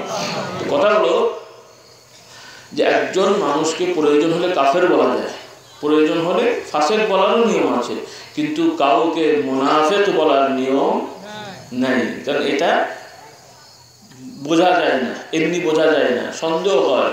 আর কোরআন শরীফ হাদিস শরীফে যে কথাগুলো বলা হয়েছে সেটা অন্যকে আইডেন্টিফাই করার জন্য, নিজে যেন ওই মুনাফিকিতে না পড়ি সেটার জন্য বলা হয়েছে, যে তোমরা নিজেরা নিজের ভেতরে চিন্তা করে দেখো যে তুমি মুনাফিক হয়ে গেলে কিনা। কিন্তু আমরা এগুলো শুনে মনে করি যে না আমি খুব ভালো, ওই বেটা মনে হয় মুনাফিক, ওই বেটা মনে হয় মুনাফিক। এটা কিন্তু না, উল্টো বুঝে নেওয়া থাকি আমরা। অর্থাৎ প্রত্যেকের ভেতরে এই থাকতে হবে যে যা আমরা শুনলাম এই অন্যায়গুলো অপরাধগুলো নিজের মধ্যে যেন না আসে, আমি যাতে মুনাফিক না হই। রাজি আছি ইনশাআল্লাহ? অন্যকে মুনাফিক সেটা খুঁজে বের করার কথা আমি বলিনি, বা আল্লাহ বলেননি, নবীও বলেননি। কিন্তু আল্লাহ তাআলা নবীকে জানাচ্ছেন এই জন্যে যে নবী যেন এই ব্যাপারে সাবধান করে দেন। তাও মুনাফিকদের ভেতরে দুই একটা যদি হেদায়েত হয়, অনেকে আবার তওবা করেছে, হেদায়েত হয়েছে, এরকম মুনাফিক দু চারটা ছিল, মানে আগে মুনাফিক ছিল, পরে মুসলমান ভালো হয়ে গেছে আলহামদুলিল্লাহ। তো এই জন্য আল্লাহ তাআলা তাকে জানিয়ে দিয়েছেন। আল্লাহ নবীও স্বাভাবিক নিয়মে জানতে পারেননি, যেহেতু তিনি মানুষ, তিনি তার অন্তর্যামী না। অন্তর্যামী কে? আল্লাহ। অন্তর্যামী আল্লাহ সদা সর্বদা সর্ব জায়গা সবকিছু এককভাবে দেখাশোনা জানার ক্ষমতা হচ্ছেন একমাত্র আল্লাহ। কোনো নবী রাসূল আউলিয়া বুজুর্গ এমনকি ফেরেশতাদেরও এই ক্ষমতা নেই। ফেরেশতাদেরকে একটা লিমিটেশন দেওয়া আছে, ওর বাইরে তারাও যেতে পারেন না। ফেরেশতারা অসীম ক্ষমতার মালিক না, কিন্তু আজরাইল বলেন, মিকাইল বলেন, ইসরাফিল বলেন, মালাকুল মউত, তারা অসীম ক্ষমতার মালিক না কোনো ব্যাপারে। অসীম ক্ষমতার মালিক হলেন একমাত্র আল্লাহ। তো আল্লাহ রাসূল সাল্লাল্লাহু আলাইহি ওয়াসাল্লামকে আল্লাহ তাআলা ওহী দিয়েছেন, আল্লাহ তাআলা জানান, কিন্তু ওহীর লেভেলটা এমন যেটা সাধারণ মানুষের জ্ঞানের বাইরে, সীমারেখার বাইরে। সকলে বলুন সুবহানাল্লাহ। এই জন্য আল্লাহ তাআলা আল্লাহ নবী সম্পর্কে এভাবে বহু মর্যাদা দিয়েছেন। সুবহানাল্লাহ। যেমন আল্লাহ নবীর একটা মর্যাদা, এগুলো আমাদের জানা দরকার আছে। আল্লাহ রাসূল অর্থাৎ কেউ আমরা আল্লাহ নবীকে ভালোবাসতে যে, ভক্তি করতে যে এত অতিরঞ্জিত কথা বলি, যেটা বলতে যে অনেক ক্ষেত্রে নাউজুবিল্লাহ আল্লাহ তাআলার কাছাকাছি হয়ে যাচ্ছে। এটা যেমন বড় অন্যায়, এটাও শিরক অনেক ক্ষেত্রে, আবার শিরক না হলেও অনেক ক্ষেত্রে কবিরা গুনাহ। আরেকটা হলো কেউ তিনি মানুষ করতে করতে এমন মানুষ বানাচ্ছে যেন মনে হচ্ছে যে আমাদের মতো চাচাতো ভাই খালাতো ভাই, এমন একটা ভাব নাউজুবিল্লাহ। না, তিনি মানুষ বটে, কিন্তু সকল মানুষের ঊর্ধ্বে। সুবহানাল্লাহ। আশরাফুল মাখলুকাত, মানুষের থেকে ঊর্ধ্বে তিনি, যেটাকে আরবিতে বলা হয় ইনসান মুকাম্মাল, অর্থাৎ পরিপূর্ণ একজন মানুষ ছিলেন। মানবীয় স্বভাবের, মানবীয় গুণাবলীর সব থেকে উঁচু স্তরের অধিকারী ছিলেন তিনি। সুবহানাল্লাহ। ভালো স্বভাবের আর মানবীয় যত খারাপ গুণাগুলি, মানে খারাপ দোষ ত্রুটিগুলো আছে, মানবীয় সকল দোষ ত্রুটির ঊর্ধ্বে ছিলেন তিনি, যে তার ওই ধরনের কোনো দোষ ত্রুটি ছিল না। সকলে বলুন সুবহানাল্লাহ। এই সত্তা হলেন মুহাম্মদুর রাসূলুল্লাহ সাল্লাল্লাহু আলাইহি ওয়াসাল্লাম। কি কথা বললাম তো নাকি বলেন? আল্লাহ তাআলা তাকে ওহী দিয়েছেন। আল্লাহ নবীর একটা বড় বৈশিষ্ট্য, তিনি আগে পরের ক্ষমতা জানেন, খবর জানেন না, কিন্তু আল্লাহ তাআলা যা জানেন তাই জানেন। সুবহানাল্লাহ। আল্লাহ নবী সাল্লাল্লাহু আলাইহি ওয়াসাল্লাম দেখতে পেতেন, সামনেও দেখতে পেতেন, পেছনেও দেখতে পেতেন। শুনেছেন আগে নাকি? আল্লাহ রাসূল একটা মুআজিজা যে তিনি সামনেও দেখতেন, পেছনেও দেখতেন। নাউজুবিল্লাহ। তার মানে কি আমরা বলবো চারটি চোখ ছিল? আল্লাহ রাসূল স্বাভাবিক বর্ণনায় আমরা বলবো জানি দুইটা চোখ ছিল, কিন্তু এখন আপনি আমি আমার মতো কোনো মাওলানা এসে যদি যুক্তি দেয় যে হাদিস শরীফে তো আছে আল্লাহ নবী সামনেও দেখেন পেছনেও দেখেন, তো সামনে যদি দেখেন তাহলে সামনে দুটো চোখ, পেছনে দেখেন আরো দুটো চোখ, চারটে হলো নাকি? এই যুক্তি কেউ মানবেন নাকি? আলেম ওলামারা মানবেন না, বা যারা শিক্ষিত মানবেন না। কিন্তু আমি যদি মূর্খ এলাকায় যে সুন্দরভাবে বুঝিয়ে বলি, দেখবেন আমার সাপোর্টে কিছু লোক তৈরি হয়ে যাবে। যাবে না? এভাবেই বাংলাদেশ, ভারত, পৃথিবীর বিভিন্ন জায়গায় মূর্খদের জায়গায় যে কিছু স্বার্থ অন্বেষী লোকেরা কিছু আলতু ফালতু কথা বলে এক একটা থিওরি আবিষ্কার করে গণ্ডি তৈরি করেছে। আর এই গণ্ডি বলে আমরাই ঠিক, ওরা বাতিল, ওরা বলে আমরা ঠিক, ওরা বাতিল, আউযুবিল্লাহ বলে। এই হলো মুসলমানদের অবস্থা। হয়েছে না হয় নাই? আল্লাহ আমাদের হেদায়েত করুন, সকলের আল্লাহ আমিন। তো এই জন্য ভাইরা, কথা প্রসঙ্গে কথা বেড়ে গেল, যেটা বলছিলেন যে আল্লাহ তাআলা তিনি দয়া করেন, কিন্তু তিনি বিচার করবেন। কি করবেন? বিচার করবেন। সেই বিচারকে বিশ্বাস করতে হবে, সেই বিচারের ভয়ঙ্কর বিষয়টা অনুধাবন করতে হবে, তাহলে ঈমানটা পরিপূর্ণ হবে। সকলের বলুন সুবহানাল্লাহ। এই জন্য উলামায়ে কেরাম সংজ্ঞা দিয়ে বলেন ঈমান কেমন জিনিস, ঈমানটা কেমন জিনিস। উলামারা সংজ্ঞা দেন, ঈমান হলো আল ঈমান বাইনাল খাউফি ওয়ার রাজা। ঈমানের সংজ্ঞাটা হলো জাহান্নামের আগুনে পড়ার ভয় যেমন থাকবে, ওইভাবে আল্লাহ রাব্বুল আলামিনের দয়া পেয়ে জান্নাতে যাওয়ার আশাটাও থাকবে।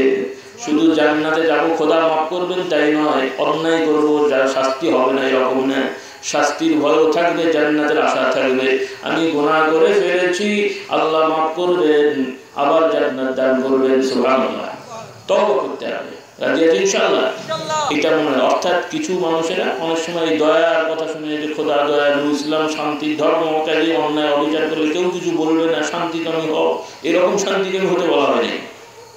কথা বুঝলেন না বলেননি? এই জন্য কোরআন পাকে আল্লাহ তাআলা বলছেন ওয়াম্মা মান খাফা, আল্লাহ তাআলা বলছেন কোরআন পাকে আল্লাহ তাআলা মানুষদের কথা বলছেন যারা আল্লাহকে ভয় করবে। আম্মা মান খাফা মাকাম রাব্বিহি ওয়া নাহান নাফসা আনিল হাওয়া ফাইন্নাল জান্নাতা হিয়াল মাওয়া। অন্য আয়াতে আল্লাহ রাব্বুল আলামিন বলছেন যে যারা ওয়াম্মা মান তাগা ওয়া আসারাল হায়াতাদ দুনিয়া ফাইন্নাল জাহিমা হিয়াল মাওয়া। এই যে মানুষ অপরাধ করছে, অন্যায় করছে, নানান ধরনের অন্যায় জড়িয়ে আছে, সীমাহীন অপরাধ মানুষের মধ্যে ছড়িয়ে যাচ্ছে। কেন? যে মানুষ দুনিয়ার জীবনের খাওয়া দাওয়া পড়াশোনা থাকাটাকেই বড় মনে করছে, তাই না? এটাই তাদের কাছে বড় হয়ে গেছে। জোর জুলুম যেভাবে হোক, 30 বছর 40 50 60 হয়ে গেছে, তারপরও আকাঙ্ক্ষা কদিন বাঁচবে। স্বাভাবিক একটা মানুষের আশা কতদিন বাঁচায়? স্বাভাবিক নিয়মে কতদিন আশা করা যায়? হ্যাঁ, স্বাভাবিক মানে গড় আয়ু আল্লাহর হাদিস শরীফে এসেছে, যেটা মানে আল্লাহর নবীর নবুয়তের পর থেকে কিয়ামত পর্যন্ত, এবং যেটা সমীক্ষায় পাওয়া যায় বর্তমানে, মোটামুটি বলা যায় যে গড় আয়ু হলো কত? 60 বছর, 60 ইয়ার্স, 60 বছর, 660। আর কিছু লোক আছেন হয়তো 70-80 পান, কিছু লোক তার আগেও মারা যান, কিন্তু গড় বলা যায় কত? 60। তো একজন 30-40 বছর হয়ে গেছে, 50 হয়ে গেছে, তো স্বাভাবিকভাবে আর কতটুকু আশা করা যেতে পারে? আর 10 বছর বা 15 বছর, অর্থাৎ 60। আর বাকিটা আকাঙ্ক্ষা হয়, অতটা আশা করার সুযোগ থাকে না। আমি অনেক সময় রসিকতা করে বলি যে যারা 60 পার হয়ে গেছে তারা এখন এক্সটেনশন ইয়ারে আছেন, রাগ করেন তো, তারা এখন বাড়তি আছেন, বোনাস কিসে আছেন? বোনাসে আছেন। রাগ করলেন না? আল্লাহ হায়দারাজ করেন, কথার কথা বলছে। কিন্তু আফসোস লাগে যে 60 পার হয়ে যাওয়ার পরও এমন এমন কিছু লোক দেখি, এমন এমন অপরাধে আছে, তখন মনে হয় যে এবারটা কি মনে করেছে, আর মরবে না নাকি? 60-70 হয়ে গেছে, তারপরও বদমাইশি ছাড়ছে না। আছে না নেই? পুরো কথা বলতে জানে না, তাও গালাগালি করে, আছে না নাই? হ্যাঁ, তারপরও পরিকল্পনা করে অমুককেই করতে হবে, তমুককেই করতে হবে, এনে নিয়ে যায়, অমুক জায়গায় যাবে, এরকমও বুড়ো আছেন নেই? আল্লাহ জায়গায় করুক। এই জন্য একটা কথা আছে যে মানে বলা হয়, হাদিস কিনা আমার মনে নেই, তো মোটামুটি বলা হয় আরবিতে যে যার 40 পার হয়ে যাওয়ার পরও বদমাইশি ছাড়েনি, তার থেকে আর আশা করার সুযোগ থাকে না। কথা বলা হয়। আল্লাহ আমাদের হেদায়েত করুন, সকলের আল্লাহ। তাহলে যত রকমের অপরাধ, যত রকমেরই হোক, এই অপরাধ যা হচ্ছে এর পেছনে বড় কারণ হলো আখেরাতের বিচার হবে, কবরে আযাব হবে, আল্লাহর সামনে দাঁড়াতে হবে। এই বিশ্বাসটা মুখে থাকলেও অন্তরে গাঁথেনি, মুখে থাকলেও অন্তরে গাঁথেনি। এই জন্য আল্লাহ তাআলা বলছেন বিশ্বাস মুখে থাকলেও অন্তরে না গাঁথার কারণে কি হয়?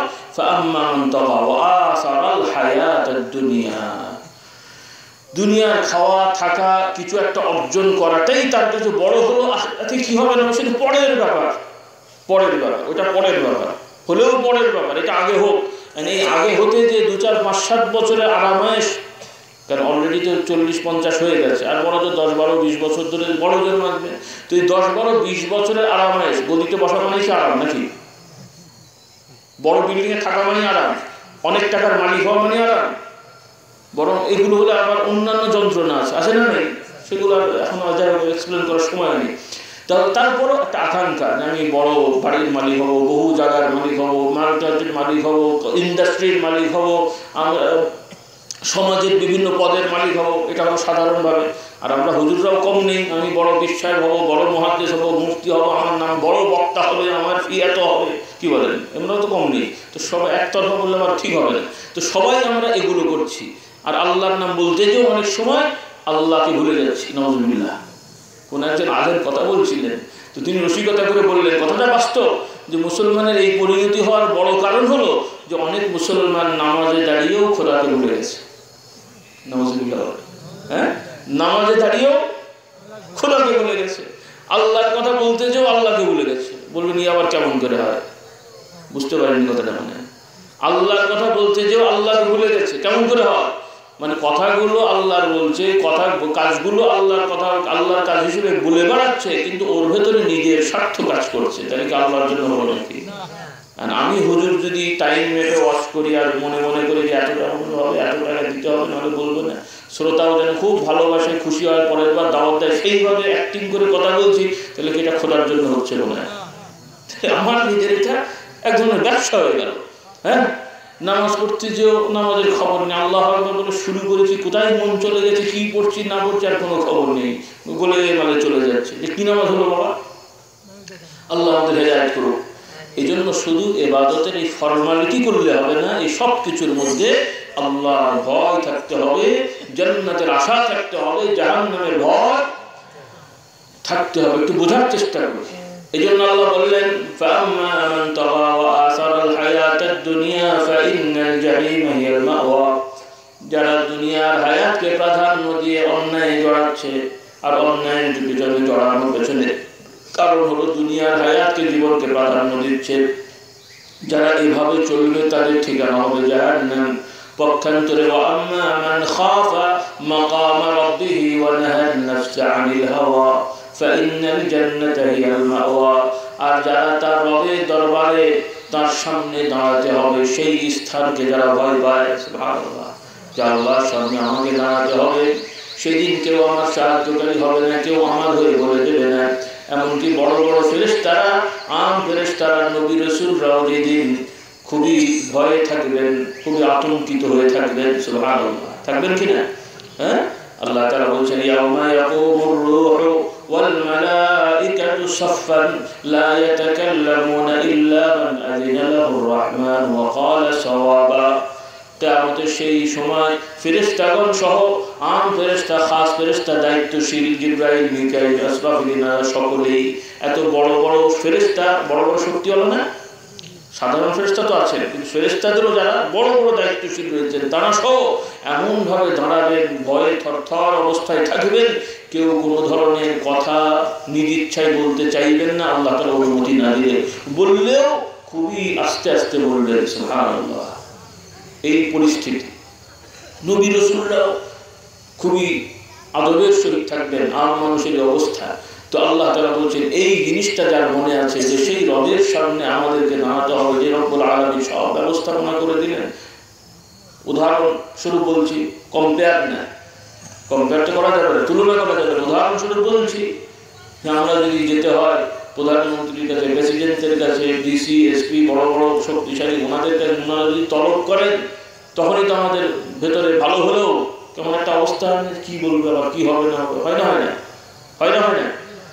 আর যদি কিছু অপরাধ থাকেও, যদি ও বেটা অপরাধের জন্য নাও ডাকে, তাও মনে হবে যে ওইটার জন্যই ডেকেছে, হবে না হবে না, হয় না। এটা মানুষ, সেও আমার মতো রক্ত মাংসের মানুষ, আমার মতো ঠ্যাংচোখ সবই আছে, তথাপি এই জাগতিক সামান্য ক্ষমতার তারতম্যে আমাদের এই অবস্থা হয়। আল্লাহ, সেই রব্বুল আলামিনের সামনে দাঁড়াতে হবে, সব ব্যাপারে তার সামনে রিপোর্ট দেওয়া হবে, কিন্তু ভয় নেই ইমানদারের, ভয় নেই আল্লাহওয়ালাদের। সকলে বলছে সুবহানাল্লাহ। তাদের ভয় নেই মানে কি? দুনিয়ায় তারা ভয় পায়, কিন্তু ওখানে আর ভয় পাবে না। সুবহানাল্লাহ।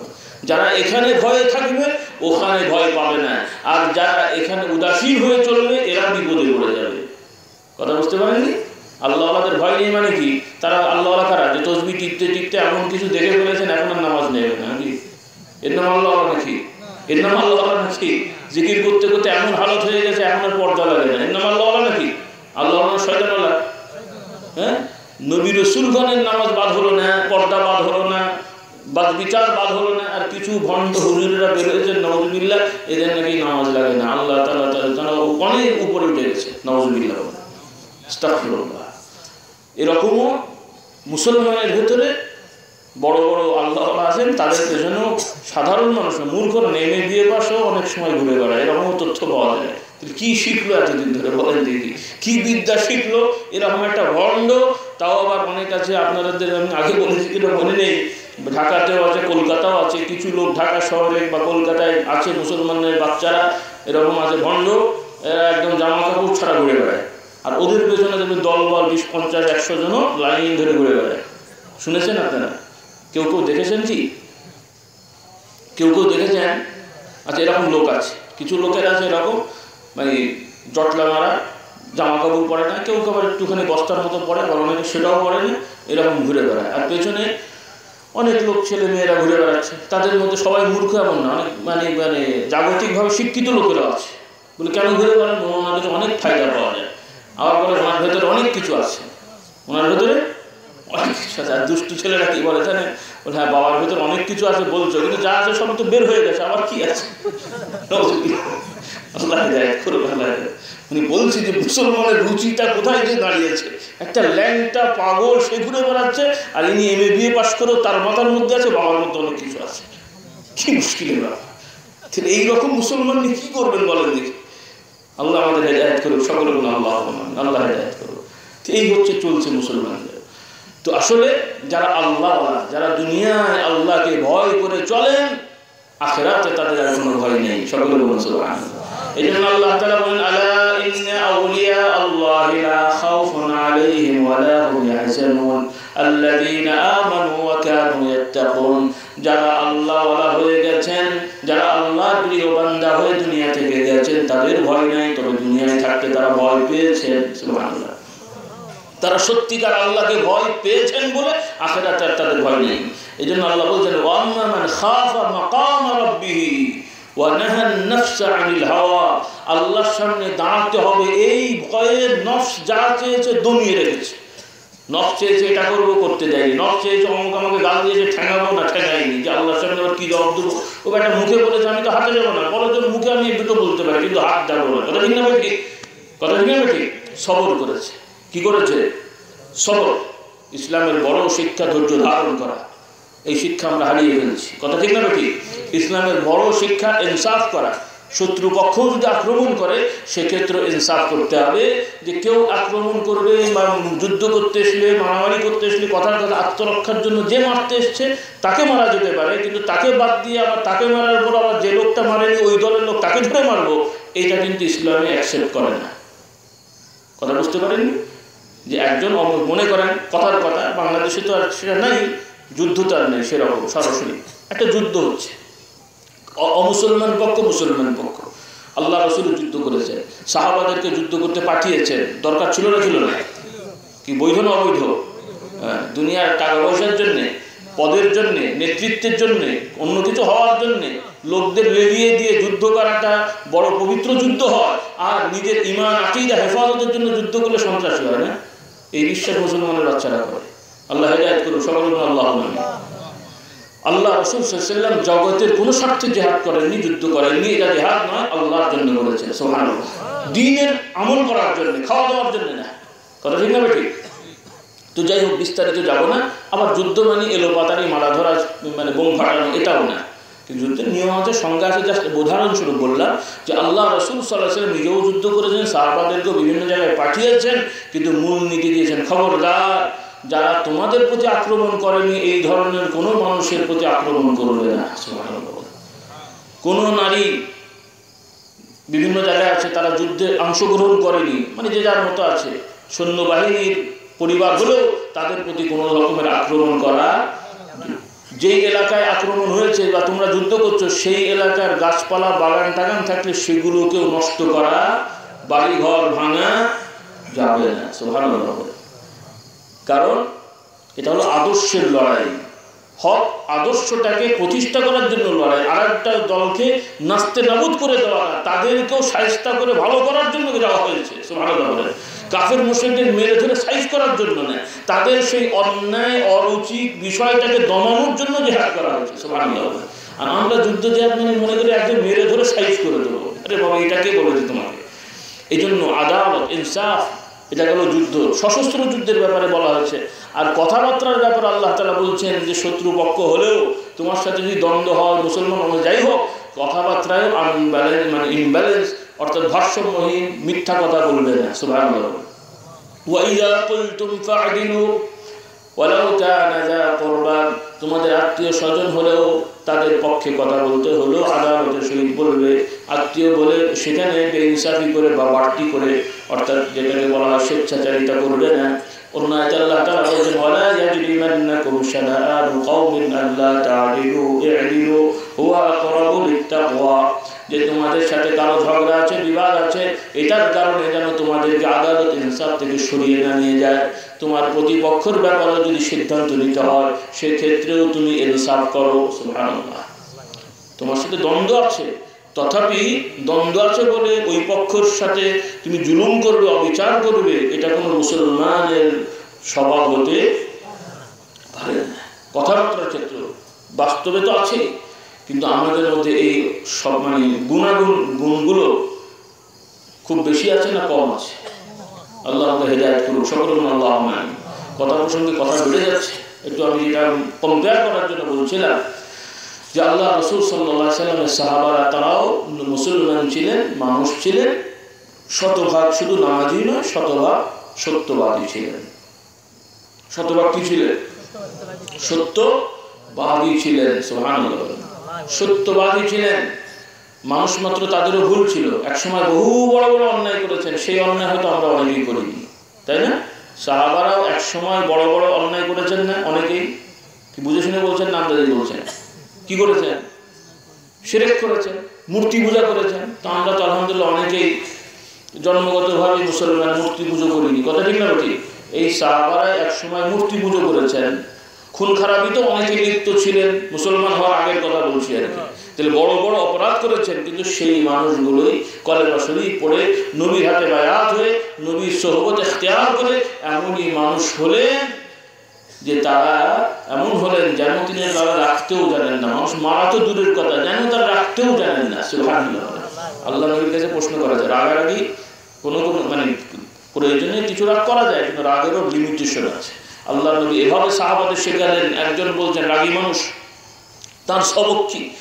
আল্লাহ নবী বলেছেন ইয়া রাসূলুল্লাহ, আমার একটা সবক দেন, এটা কি আমল করবে, একটা ওজিফা দেন। কি ওজিফা দেন? আমরা যাদের কাছে আলেম ওলামার কাছে আমরা সবক চাই না? আল্লাহ নবী সাহাবী একজন যে আল্লাহ নবী বলেছেন ইয়া রাসূলুল্লাহ, আমাকে একটা ওজিফা দেন। আল্লাহ নবী তার সাহাবীদের তো জানেন কার কি অবস্থা স্বভাব, তিনি তাকে ওজিফা দিলেন যে তুমি রাগ করবে না। কি করবে না? রাগ করবে না। সুবহানাল্লাহ। আবারও বলছি আরেকটা ওজিফা দেন, তুমি রাগ করো না। তিনটে ওজিফা হলো, তিনবার বললে তুমি ঠিক রাগ করবে না। সুবহানাল্লাহ। রাগী মানুষ অন্যান্য ইবাদত ঠিক আছে, আল্লাহ রাসূল একটা সাইজ করে দিয়েছেন, কারণ ওই রাগ করে এমন কিছু করে ফেলবে যে অনেক ইবাদত বরবাদ হয়ে যাবে। কাজেই সবক হলো রাগ করবে না। সুবহানাল্লাহ। হ্যাঁ, দিনের জন্য রাগ আছে, কিন্তু রাগ করে মানে রাগ মানে কি? প্রথম রাগে একটু জোরে কথা বলবে, তারপর আরো একটু ইমোশনাল হলে দু একটা গালি দিয়ে বসবে, আরো একটু ইমোশনাল হলে আবার হাত চলে যাবে। কথা ঠিক না বেঠিক? এই জন্য আগে থেকে দিতেও নিয়ে রাখা হোক যে গালাগালিও নয়, হাতাহাতিও হবে না। কথা ঠিক না বেঠিক? এই জন্যে অকারণে রাগ করা, রাগেরও ব্যালেন্স আছে, ইমব্যালেন্স রাগ করা ঠিক নয়। আর ওই রাগের পর্যায়ে গেলেও সবক আছে। কেউ যদি মনে হয় যে হ্যাঁ আমার রাগ হয়ে যাবে, তার উচিত ওই জায়গা থেকে সরে যাওয়া, যে অজু করে নেওয়া, দুরূদ শরীফ পড়া, মাটির দিকে তাকিয়ে থাকা, যে খেয়াল করা যে যতই রাগ করি না কেন এই মাটিতে আমাকে যেতে হবে। সুবহানাল্লাহ। আল্লাহ রাসূলের শিক্ষা, এই শিক্ষাগুলো আমাদের হারিয়ে যাচ্ছে। আমরা পুঁথিবিদ্যা শিখে নয়ছয় করে বেড়াচ্ছি, কিন্তু বাস্তবের যে আখলাক চরিত্র গঠন করার যে শিক্ষা, এগুলো আমরা হারিয়ে যাচ্ছি। সুবহানাল্লাহ। সবক দেওয়া হচ্ছে যত বেশি, কিন্তু সেই তুলনায় মিথ্যা না বলার সবক অতটা দেওয়া হচ্ছে বলে মনে হয় না। কি রাগ করলে মনে হয়? কারণ আমি সকালবেলা উঠে 10 বার 100 বার 50 বার সুবহানাল্লাহ 100 বার সুবহানাল্লাহ বললাম ঠিকই, কিন্তু সারাদিন যে কয় হাজার বার মিথ্যে বলেছি, তাহলে এই কয়েকশো বার সুবহানাল্লাহ আর এই কয়েক হাজার বার মিথ্যা বলা সমান সমান করলে কি দাঁড়াবে? এটা কি দাঁড়াবে? বোঝার চেষ্টা করেন। এই 200 বার দরুদ শরীফ পড়া আর সারাদিন ঘুরে ঘাটে কত গীবত করলাম। শুধু সাধারণ মানুষের দোষ দেবো না, আমরা হুজুরেরা মসজিদে বসে বসে গীবত করছি, করে না বাবা? মাদ্রাসার ক্লাসে বসে বসে গীবত করছি, যেখানে রহমতের ফেরেশতা নাজিল হওয়ার কথা, ফেরেশতারা তো পালিয়েছেন, আমি শয়তান গরু ঘুরে বেড়াচ্ছি। রাগ করছেন না কেন? এটা বাস্তবতাটা তুলে ধরছি আমি, কারণ শয়তান আমাদেরকে আবার অন্যভাবে অসহায় দেয়। এমনি বিষ তিতা, কিন্তু যাতে মানুষ ওই বিষ যেন খেতে পারে সেই জন্য, বা বুঝতে না পারে সেই জন্য ফ্লেভার দিয়ে খাওয়ানো হয় মিষ্টি করে। সে বুঝতে পারে না, সে বলে মজা লাগছে, খেয়ে মরে। কথা ঠিক না বেঠিক? তো শয়তান জানে যে হুজুররা তো এগুলো মশলা মশাই জানে, হুট করে মিথ্যে বলবে না, কিন্তু এমনভাবে ওনার মাথার মধ্যে অশ্বাসা দেবে, বুকের মধ্যে অশ্বাসা দেবে, সে মনে করে আমি তো মিথ্যে বলিনি, ঘুরিয়ে গাড়িয়ে বলেছি আর কি। এমনভাবে গীবত করাবে, সে বলবে আমি হক কথা বলছি, মানে তার মধ্যে থেকে মনে হচ্ছে আমি হক কথা বলছি, কিন্তু হক কথা বলতে যে গীবত করছে তার কিন্তু ঠিক নেই। কথা বুঝাতে পারলাম কিনা? কোনো ব্যক্তি গোষ্ঠী কেন্দ্রিক আন্দাজ অনুমান করে কথা বলা মিথ্যা বলা না, আর এরপরও কোনো ব্যক্তির দোষ ওপেন ফিল্ডে বলা, এটা কি গীবত করা না? এটা গীবত করা, হারাম কাজ। তাহলে এই হারাম কাজ সাধারণ মানুষের মধ্যে তো আছে, আর এই হারাম কাজ আমরা যারা হুজুর পীর সাহেব, দরবেশ, মুফতি সাহেব, এনাদের মধ্যেও ঢুকে আছে ভালোভাবেই। এরপর হিংসা, কলব সাপ হচ্ছে, খুব জিকির করে জড়ব দিচ্ছি, এমন সাপ হলো যে আরেকজন পাগড়িওয়ালা দেখলেই যদি দেখছি যে ও আমার হুজুরের মধ্যে মনটা খারাপ হয়ে যাচ্ছে, তো কলব সাপ হয়েছে তো নাকি? সাপ হয়েছে না? কি সাপ হলো? আমি একটা দল করি, আর আরেক দলের লোক যদি বুঝতে পারে সে নামাজি হলো, আমার ভালো লাগছে না, কেন দেবো? আমার দল করে না, তো কলব সাপ হয়েছে না দাগ হয়েছে? কি সাপ হলো? যার অন্তর সাফ হবে সকল ইমানদারকেই ভালোবাসবে, এটাই হলো স্বাভাবিক। আর ইমানদারের নিদর্শন নামাজ পড়বে, রোজা রাখবে, হজ করবে, জাকাত দেবে, এইরকম যত ইমানদার, সেই ইমানদারের প্রতি আমার ভালোবাসা থাকবে, সে যে পীরের মুরিদ হোক, যে দলের সদস্য হোক, এটাই হলো ইমানের নিদর্শন হবে। কথা ঠিক না ঠিক? যদি কলব সাফ হয়ে থাকে। কিন্তু এখানেও শয়তান ওয়াসওয়াসা দেবে যে ওদের আকীদা ঠিক নেই, ওরা ওই, এই জন্যই আমি দিনের জন্য তাকে ঘৃণা করছি। শয়তান এই হিংসাটাকে দিনের লেবাস পরিয়ে আপনার ঘাড়ের মধ্যে চাপিয়ে দিচ্ছে। কথা বুঝতে পারেননি? ওরাও তো একটা ব্যাখ্যা দিয়ে খারাপ জানে। আরও কিছু লোকেরা আছে নিজেরা ছাড়া অন্যদেরকে সালামও দেবে না, সালাম দিলে জবাবও দেবে না, এরকমও কিছু আছে। আল্লাহ হেদায়েত করুক। আপনাদের এলাকায় মনে হয় নাই তো, অনেক অনেক জায়গায় আছে, এরকম শুনতে পাই। তো এই জন্য ভাইরা, যে আয়াত নিয়ে আমি শুরু করেছিলাম, আল্লাহ তাআলা প্রথমে এরপরে বলছে ওয়াম্মা মান খাফা মাকাম রাব্বিহি, আল্লাহর সামনে দাঁড়াতে হবে নারী পুরুষ সবাই, না শুধু পুরুষেরা? নারী পুরুষ সবাই না পুরুষেরা? হাদিস শরীফে যে আল্লাহ রাসূল বলছেন, হযরত আয়েশা রাদিয়াল্লাহু তাআলা আনহাকে বলছেন, ইয়া আয়েশা, কিয়ামতের ময়দানে নারী পুরুষ সবাই কাপড়হীনভাবে বিবস্ত্র হয়ে সকলকে উঠানো হবে, সবাই একসাথে আল্লাহর দরবারে দাঁড়াবে। আয়েশা বলি, ইয়া রাসূলুল্লাহ, এটা কেমন কথা হয়ে গেল? ছেলে মেয়ে সবাই পোশাক ছাড়া বিবস্ত্র হয়ে দাঁড়াবে, এটা কেমন হবে? আল্লাহ রাসূল, ইয়া আয়েশা, তুমি এটা মনে করছো ওই সময় মানুষের এমন অবস্থা হবে, কে নারী কে পুরুষ কে কার আত্মীয়, কেউ সেটার দিকে চিন্তা করবে না, প্রত্যেকে নফসি নফসি করবে। আল্লাহু আকবার। হ্যাঁ, যখন মানুষ প্রচন্ড একটা মেন্টালি প্রেসারে থাকে, তখন কোথায় কি হচ্ছে খেয়াল থাকে? সুবহানাল্লাহ। এই অবস্থা, এই জন্য ওই ভয় তাদের ভেতরে আছে। আর ওই ভয় থাকার নিদর্শন কি? আমি দাবি করছি আমার আল্লাহর ভয় আছে, আল্লাহর ভয় আছে আমি মদ খাই, আল্লাহর ভয় আছে আমি মিথ্যা বলি, আল্লাহর ভয় আছে আমি বিড়ি খাই। কি ভালো জিনিস না খারাপ জিনিস? ভালো জিনিস তো নাকি? শরীর চাঙ্গা হয়, মাইন্ডটা ফ্রেশ হয়, খুব ভালো জিনিস তো নাকি বলে। কোনো কোনো ক্ষেত্রে বিচার বিশ্লেষণ করলে বলা যায় মদ খাওয়া থেকে, মদ খাওয়া তো খারাপ কাজ বটেই, ওটা তো মানে ভালো বলার সুযোগ নেই, কিন্তু কোনো কোনো ক্ষেত্রে মদের থেকেও বিড়ি বেশি ক্ষতিকারক। কথা ঠিক না ঠিক? বুঝে বলছেন না না বুঝে বলছেন? এবং আমি আমার থিওরিতে, মানে আমার থিওরি মানে আমি যুক্তিতে যতটুকু মনে করি যে মদের শাস্তি তো আছেই। মদের শাস্তি কি? আল্লাহর বিধান মোতাবেক মদখোর ধরা পড়লে সাক্ষী প্রমাণ সহ মাতাল অবস্থায় তার শাস্তি কি?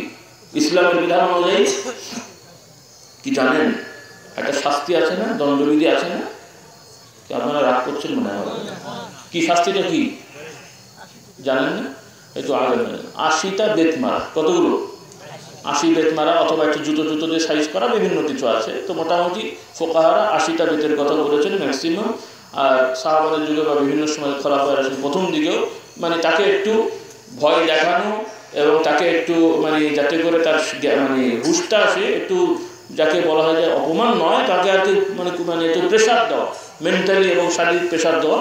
কিন্তু এমন মারা না যে তার অজ্ঞান হয়ে যাবে, মরে যাবে, এরকম না।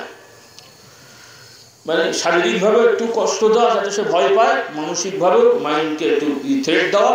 এইভাবে 80টি বেত মারা বা জুতো মারা ইত্যাদি আছে শরীয়তের বিধান অনুযায়ী। অনেকের কাছে এটা খারাপ মনে হচ্ছে নাকি? তো সাধারণ গ্রামগঞ্জের মানুষ এরকম খেলে মনে হয় আপনাদের দেশে আইনটা হলে ভালোই হতো, তবে ভিআইপি লোক খেলে তো আর এগুলো করা যায় না, তাই না বাবা? হ্যাঁ, আল্লাহর আইনে ভিআইপি হোক আর এআইপি হোক সবগুলোকে সাইজ করা হবে, কথা ঠিক না? হ্যাঁ, সুবহানাল্লাহ। এই জন্যই তো আল্লাহর আইনকে অনেক লোক ভয় পায়। তখন তার ভিআইপি কেউ থাকবে না, তখন তার হুজুর ফেরেশতা কেউ থাকবে না, সব সমান হয়ে যাবে। সুবহানাল্লাহ। এই জন্য ওই লোকেরা ভয় পায় যে এই হলে তার কারোর নেতাগিরি চলবে না। ওই সময় একটা রিক্সাওয়ালা অন্যায় করলে যেই শাস্তি হবে, ওই ভিআইপি লোক অন্যায় করলেও একই শাস্তি হবে। ও পয়সা দিয়ে সাইজ হওয়ার কোনো সুযোগ থাকবে না। সুবহানাল্লাহ, সুবহানাল্লাহ, আল্লাহু আকবার, আল্লাহ আল্লাহ। তো যাই হোক, কথা প্রসঙ্গ বলছি বোঝার জন্য, অনেকে বিষয়টা খেয়াল করেন না, এটা তো ভালো করে বোঝেন। শুধু গুনাহ হয় এতটুকু, গুনাহ তো হয়, গুনাহটাকে তো আমরা ছোট করে দেখার সুযোগ নেই, কিন্তু বাস্তবতাটা হলো মদ খাওয়া অন্যায়ের কাজ, এটার শাস্তি আছে। মদের যে ক্ষতিকারক তার থেকে বহুগুণ বেশি ক্ষতিকারক বিড়ি সিগারেট। কারণ মদ যে খায় স্বাভাবিকভাবে তার ব্যক্তিগত কিছু ক্ষতি হতে পারে, আকল চলে যেতে পারে সাময়িকভাবে, এটা সাময়িক। কিন্তু যে বিড়ি খায় তার ব্যক্তিগত ক্ষতি হয়, নিজের ক্ষতি হয়, পরিবেশের ক্ষতি করে, মানে অন্য মানুষের ক্ষতি করে, এমনকি তার নিজের স্ত্রী তার ছেলে মেয়েরও ক্ষতি করে, কথা ঠিক না? ঠিক। তাহলে এই অপরাধটা কি খুব ছোট মনে হলো নাকি? হ্যাঁ, আমার তো ভয় হয় যে এই বিড়িখোররা কিয়ামতের ময়দানে কি যে আটকা পড়বে। কারণ তাদের এই বিড়ির ধোঁয়ায় যে মানুষগুলোর ক্যান্সার হয়েছে, এখন হয়তো বুঝতে পারছে না কার ধোঁয়ায় হয়েছে। কিয়ামতের ময়দানে এই লোকগুলো বলবে যে আল্লাহ, ওই বিড়িখোরদের জন্য আমার ক্যান্সার হয়েছিল, আমি কষ্ট পেয়েছি, আমার হিস্সা আদায় করে দেয়। কথাটা বোঝার চেষ্টা করেন। কারণ একটা লোক যদি আমাকে চড় মারে, আমার কিছু পাওনা আছে না? আইনত পাওনা আছে না নেই? একটা লোক যদি আমাকে পিঠে চাবুক মারে, মানে অকারণে, আমার আইনত কিছু পাওনা আছে কিনা? তো একজন চড় মারলো না, পিঠে চাবুক মারলো না, কিন্তু এমন কিছু করলো যে আমার লাংস এফেক্ট হলো, তা আমার কিছু পাওনা আছে না নেই? এমন কিছু করলো আমার ব্রেন এফেক্ট হলো, পাওনা আছে না নেই? দুনিয়া হয়তো ধরতে পারলাম না কে বেটা করেছে, কিন্তু কি বলে কেরামন কাটি কিন্তু লিখেছিল অমুক লোক এতগুলো টেনেছিল, আর ওনার এতগুলো টানার কারণে অতগুলো লোক আক্রান্ত হয়েছিল। কিয়ামতে এই রিপোর্ট যাবে। একটু বোঝার চেষ্টা করেন বাবারা। আল্লাহ আমাদের হেদায়েত করুক, সকল আল্লাহ। এরপরেও তো আমাদের ছাড়তে মন চাইবে না। আমরা সবাই যারা খাইনি তারা ছেড়ে দেবো, আর যারা খাচ্ছি খাতেই থাকবো, তাই তো নাকি? কি বললো? রাগ করেন না, রাগ করেন না। মানে অনেক সময় এই কথা বলে ভালো মানুষই বলছে আমি আর বিড়ি খাবো না, কিন্তু যে খায় সে আর কিছু বলে চলেন না, মুশকিলের কথা। একটু বোঝার চেষ্টা করেন। এই ওয়াজ মাহফিল একটু ফ্রেশ হবো, রাজি আছি ইনশাআল্লাহ। আমরা সকলেই তওবা করবো আল্লাহ দরবারে। এটা আমি শুধু যুক্তি দিয়ে বলছেন, এটা আল্লাহর বিধান, মনে রাখতে হবে। ছোট বড় আল্লাহ তাআলা ফামান ইয়ামাল মিসকালা যাররাতিন খায়রান ইয়ারা ওয়া মান ইয়ামাল মিসকালা যাররাতিন শাররান, সামান্য পরিমাণ খারাপ সেটাও লেখা হবে। এই অপরাধগুলো তো সামান্য না, বড় বড় অপরাধ। এই অপরাধগুলো ছোট না তো। মদ খাওয়া ছোট অপরাধ না বড় অপরাধ? মিথ্যা বলা ছোট অপরাধ না বড় অপরাধ? গীবত করা ছোট অপরাধ না বড় অপরাধ? একটা নিরীহ মানুষ কিছু করেনি তাকে ধরে ঠেঙানো ছোট অপরাধ না বড় অপরাধ? কিন্তু এগুলো ছোট মানে বড় নয়, ছোট নয়, এগুলো বড় বড় অপরাধ। আর ছোটখাটো সেগুলো ব্যক্তিগত কিছু গুনাহ আছে, আল্লাহ রাব্বুল আলামিন সেগুলো লেখার ব্যবস্থা করবেন, আমার মাফ করারও ব্যবস্থা করবেন। সুবহানাল্লাহ। আর বড় অপরাধও মাফ হবে যে আমরা তওবা করবো, রাজি আছি ইনশাআল্লাহ। আর যে কথা বেড়ে যাচ্ছে আর কথা বাড়াচ্ছি না, শেষ করে দেবো। হ্যাঁ ইনশাআল্লাহ, রেডি হতে বলা করেন। তো ভাইয়া, আল্লাহ রাসূল সাল্লাল্লাহু আলাইহি ওয়াসাল্লামের সাহাবারা শতভাগ সত্যবাদী ছিলেন। সুবহানাল্লাহ। শতভাগ কি ছিলেন? সত্যবাদী ছিলেন। আর সত্যবাদী যিনি হতে পারবো, আল্লাহ তাআলা বলছেন তোমাদের ফজিলত কি। সুবহানাল্লাহ। আল্লাহ তাআলা বলছেন ইয়া আইয়ুহাল্লাযীনা আমানুত্তাকুল্লাহা ওয়া কুলু কাওলান সাদীদা ইউসলিহ লাকুম আ'মালাকুম ওয়া ইয়াগফির লাকুম যুনুবাকুম ওয়া মান ইউতি'ইল্লাহা ওয়া রাসূলাহু ফাকাদ ফাযা ফাওজান 'আযীমা। আল্লাহ রাব্বুল আলামিন বলেন, হে ঈমানদাররা, আল্লাহকে ভয় করো। কাকে ভয় করো? আল্লাহকে ভয় করো। ওয়াকুলু কাওলান সাদীদা, আর তোমরা কথা বলার ক্ষেত্রে ভালো কথা বলো, উত্তম কথা বলো, সোজা কথা বলো। কি কথা বলো? সোজা সঠিক কথা বলো। তো মিথ্যা বলা কি সোজা কথা না ভাঙা কথা? মিথ্যা কথা বলা কি বিভ্রান্ত কথা নাকি ভালো কথা? আল্লাহ বলছেন কুলু কাওলান সাদীদান, কথাবার্তা সত্যবাদী হও, সঠিক পথে চলো। তাহলে কি হবে? ইউসলিহ লাকুম আ'মালাকুম, আল্লাহ তাআলা তোমাদের কর্মগুলোকে সোজা করে দেবেন। ইউসলিহ লাকুম আ'মালাকুম, তোমাদের আমলগুলোকে আল্লাহ তাআলা ভালো করে দেবেন, সোজা করে দেবেন। ওয়া ইয়াগফির লাকুম যুনুবাকুম, তোমাদের গুনাহগুলো আল্লাহ তাআলা মাফ করে দেবেন। তো ভালো করে চিন্তা করো, যদি সত্যবাদী হওয়া যায়, কোরআন পাকে আল্লাহ তাআলা অন্য হাদিসে আল্লাহর নবী বলেছেন, একটা মানুষ যখন সত্য কথা বলতে থাকে, সত্য বলতে থাকে, মিথ্যা পরিহার করতে থাকে, আল্লাহ তাআলা ওই মানুষকে সিদ্দিকীনদের দরজা দান করেন। আল্লাহু আকবার। তা আমরা কি চাই না যে সিদ্দিকীনদের দরজা, সত্যবাদীদের দরজা চাইবো? চাই না ইনশাআল্লাহ? আল্লাহ আমাদের তৌফিক দেন। সকলে আল্লাহ সত্য কথা বলবো, আমার নারী পুরুষ সকলেই ভাই বোনেরা সত্যবাদী, মিথ্যা বলবো না, গীবত করবো না। এগুলো বড় ইবাদত, মানে এগুলো পরিহার করা, উল্টো বুঝেন না হুজুর এগুলো বলার ইবাদত বলেছে, সেটা বলিনি। মানে এগুলো পরিহার করা বড় ইবাদত। তাসবিহ তাহলিল কম হলে গুনাহ হবে না, তাসবিহ তাহলিল কম পড়া হলে গুনাহ হবে না, কিন্তু মিথ্যা বললে গুনাহ হবে, পরিহার করলে সওয়াব হবে। আমার সুযোগ ছিল মিথ্যা বলা, মানে মিথ্যা বলে কিছু আদায় করার সুযোগ ছিল, আমি করলাম না। কাকে ভয় করে? কাকে ভয় করে? মিথ্যা বলে আরেক লোককে বিপদে ফেলার সুযোগ ছিল, বিপদ করে আরেকজনের সম্মান নষ্ট করার সুযোগ ছিল, আমি বললাম না। কাকে ভয় করে? বড় ইবাদত। আল্লাহ নবী বলছেন, কেউ যদি কোনো ভাইয়ের বা বোনের, মানে কোনো মহিলা বা পুরুষ আরেকজনের দোষ জেনে গেছে, ব্যক্তিগত দোষ সে জানে, কিন্তু কাউকে বলল না, নিজের মধ্যে চেপে রাখলো, আল্লাহ রাব্বুল আলামিন ওই ব্যক্তির এই চেপে রাখার কারণে তার ব্যক্তিগত অপরাধও চেপে রেখে কিয়ামতের ময়দানে মাফ করে দেবেন। মান সাতারা মুসলিমান সাতারাহুল্লাহ ওয়া মান ফাদাহা মুসলিমান ফাদাহা। আর কেউ যদি আরেকজনের ব্যক্তিগত দোষ মানুষকে বলে বেড়ায়, সে যেই হোক, সে সাধারণ মানুষ হোক আর হুজুর পীর সাহেব হোক, এখন আমি হুজুর আরেকজন হুজুরের দোষ জেনেছি, এখন যে সবাইকে বলে বেড়াবো আমি হুজুর, মানে ইস্টাবলিশ হওয়ার জন্য, এই যে ভাই জানেন ওই হুজুর না ওই করে, ওই হুজুর না ওই করে, ব্যক্তিগত দোষ, এই যে বলে বলে বলে বলে বেড়ালাম, ওই বেচারা ওই দোষটা করে জানা গোনা করেছে, তার থেকে বেশি দোষ আমি করলাম। আর এতে করে কি হবে? ওই যে মানুষের দোষ বলার কারণে এমন একটা অবস্থা হবে, ওর যেমন সম্মান নষ্ট করার পাইকার আমি করেছি, আল্লাহ তাআলা আমাকে ওই বিপদে ফেলবে যদি এই পদে থাকি। না, এই জন্যে কারো ব্যক্তিগত দোষ ত্রুটি খবরদার কারো কাছে বলে বেড়াবো না। সুযোগ থাকলে যে বেচারা ভুল করেছেন, মহিলা নারী, তাকে যে বলবো যে ভাই বা বোন আপনি এটা ঠিক করেননি, এটা না করাই ভালো, রাজি আছি ইনশাআল্লাহ। ইমানদার নসিহত করবে কিন্তু গীবত করবে না, হক কথা বলবে কিন্তু মিথ্যা বলবে না, হক কথা বলবে কারো সম্মান নষ্ট করবে না। কথা ঠিক না বেশি? আল্লাহ নবী বলছেন শুধু শরীর না, কোনো ইমানদারের সম্মান নষ্ট করা এটাও বড় কবিরা, বড় গুনাহ, কবিরা গুনাহ। আল্লাহ রাসূলের শিক্ষা, কোরআনের শিক্ষা। এই জন্য ভাইরা সত্যবাদী হব, এতে কি হবে? আল্লাহ তাআলা আমাদের অন্য আমল শুধরে দেবেন, গুনাহ মাফ করে দেবেন। আর যারা এইভাবে নবীর আদর্শ মেনে চলবে, আল্লাহ তাআলা বলছেন তারাই সফল হবে। দেখেন আল্লাহ রাসূল, আল্লাহ রাব্বুল আলামিন কি আমল থেকে কোথায় নিয়ে গেলেন। يصلح لكم أعمالكم ويغفر لكم ذنوبكم ومن يطع الله ورسوله فقد فاز فوزا عظيما।